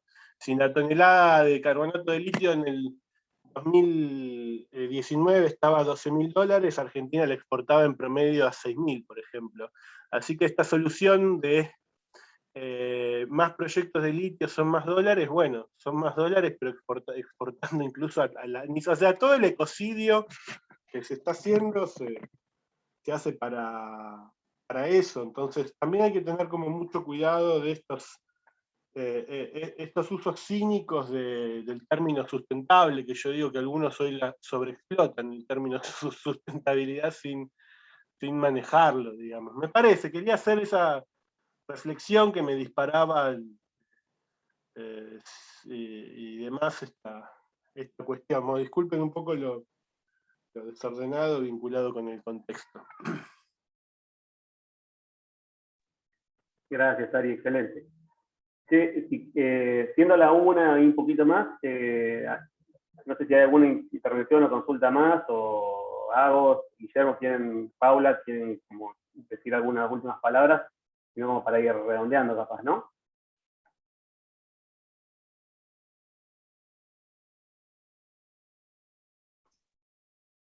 Sí, ya podemos ir cerrando, me parece. Creo que queda un debate el tema de esto de los ingresos universales y la mercantilización. Me parece que es un tema... Sí, ahí compartían preguntas en el chat, pero bueno, es para seguir debatiendo. No lo vamos a resolver ahorita, así nomás. Sobre el ingreso básico, si ayudaría a mejorar las desigualdades de género, la huella ecológica y la dependencia. Después Mariano comentaba que en 2022 se cumplen 50 años de capitalismo dependiente latinoamericano de Baña Bambirra, y en 2023 50 años de dialéctica de la dependencia de Mauro Marini. Y yo ahí pensaba que por ahí podemos dejar un mail, quienes estén interesados en seguir el debate, y por ahí, qué sé yo, organizar alguna actividad en el marco de estas fechas, poder quedar en contacto, que nos escriban y bueno, y seguir intercambiando. Si les parece, podemos dejar algún mail. Eso, después, bueno, podemos compartir la grabación para quienes gusten. Sí, no tenemos ningún mail institucional, creo yo, oficial, pero digamos, esto va a estar colgado en la página de YouTube de la SEC, que ahí podemos poner eventualmente un correo para quienes quieran, pues, no sé, porque no sé a dónde, si no ponemos nuestros correos y que nos escriban si tienen ganas. También si no, igual a cada uno nos llega el link a través de un correo institucional, digamos. Por ahí también pueden mandar ahí. Sí, correo institucional de la SEC hay. Pero claro, por ahí Mariano se refería al del grupo de TMD, digamos, ¿no? ¿Está bien? Sí, pero si no, puede ser el de la SEC, digamos, directamente. Yo no lo tengo acá, no sé cuál.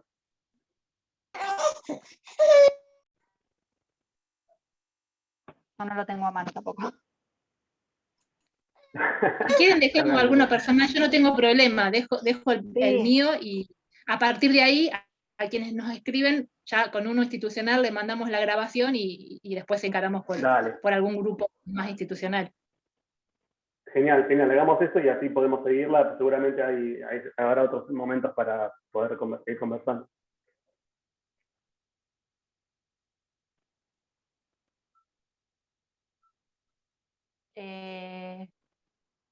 No sé si es ese, el que pone Andrea.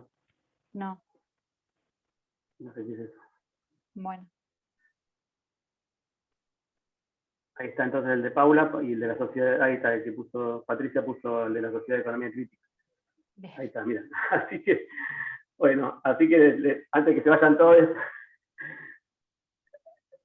agradecemos a la participación y el haber estado poco más de 2 horas acá conversando y compartiendo. Seguro vamos a poder seguirla y, como decíamos, va a estar esto colgado en la página de YouTube y recuerden que siguen las actividades de la sociedad, digamos, de la jornada de economía crítica y economía feminista durante el día de hoy y las próximas semanas, así que esto lo pueden ver bien en la página web de la Sociedad de Economía Crítica, creo. Bueno, gracias. Muchas gracias a todos, a todas. Leo las actividades de hoy para cerrar, así por si alguien se engancha. A las 17 está Tensiones por la hegemonía mundial, China y Estados Unidos ante la crisis, y a las 19:30 está Enseñanza de Economía en Argentina con perspectiva plural, maestrías. Y bueno, cuando se escriben, que ya lo han recibido seguramente desde acá, se les pasa el link para participar. Así que bueno, muchísimas gracias a todos, a todas, y a Guillermo, a Mariano y a Agostina por sus brillantes y tan completas presentaciones que son difíciles muchas veces de sintetizar tantos aspectos que todavía hay que seguir debatiendo. Así que bueno, muchas gracias. Bueno, gracias a todos. Chao. Gracias a ustedes por la invitación y nos vemos. Nos estamos viendo. Adiós.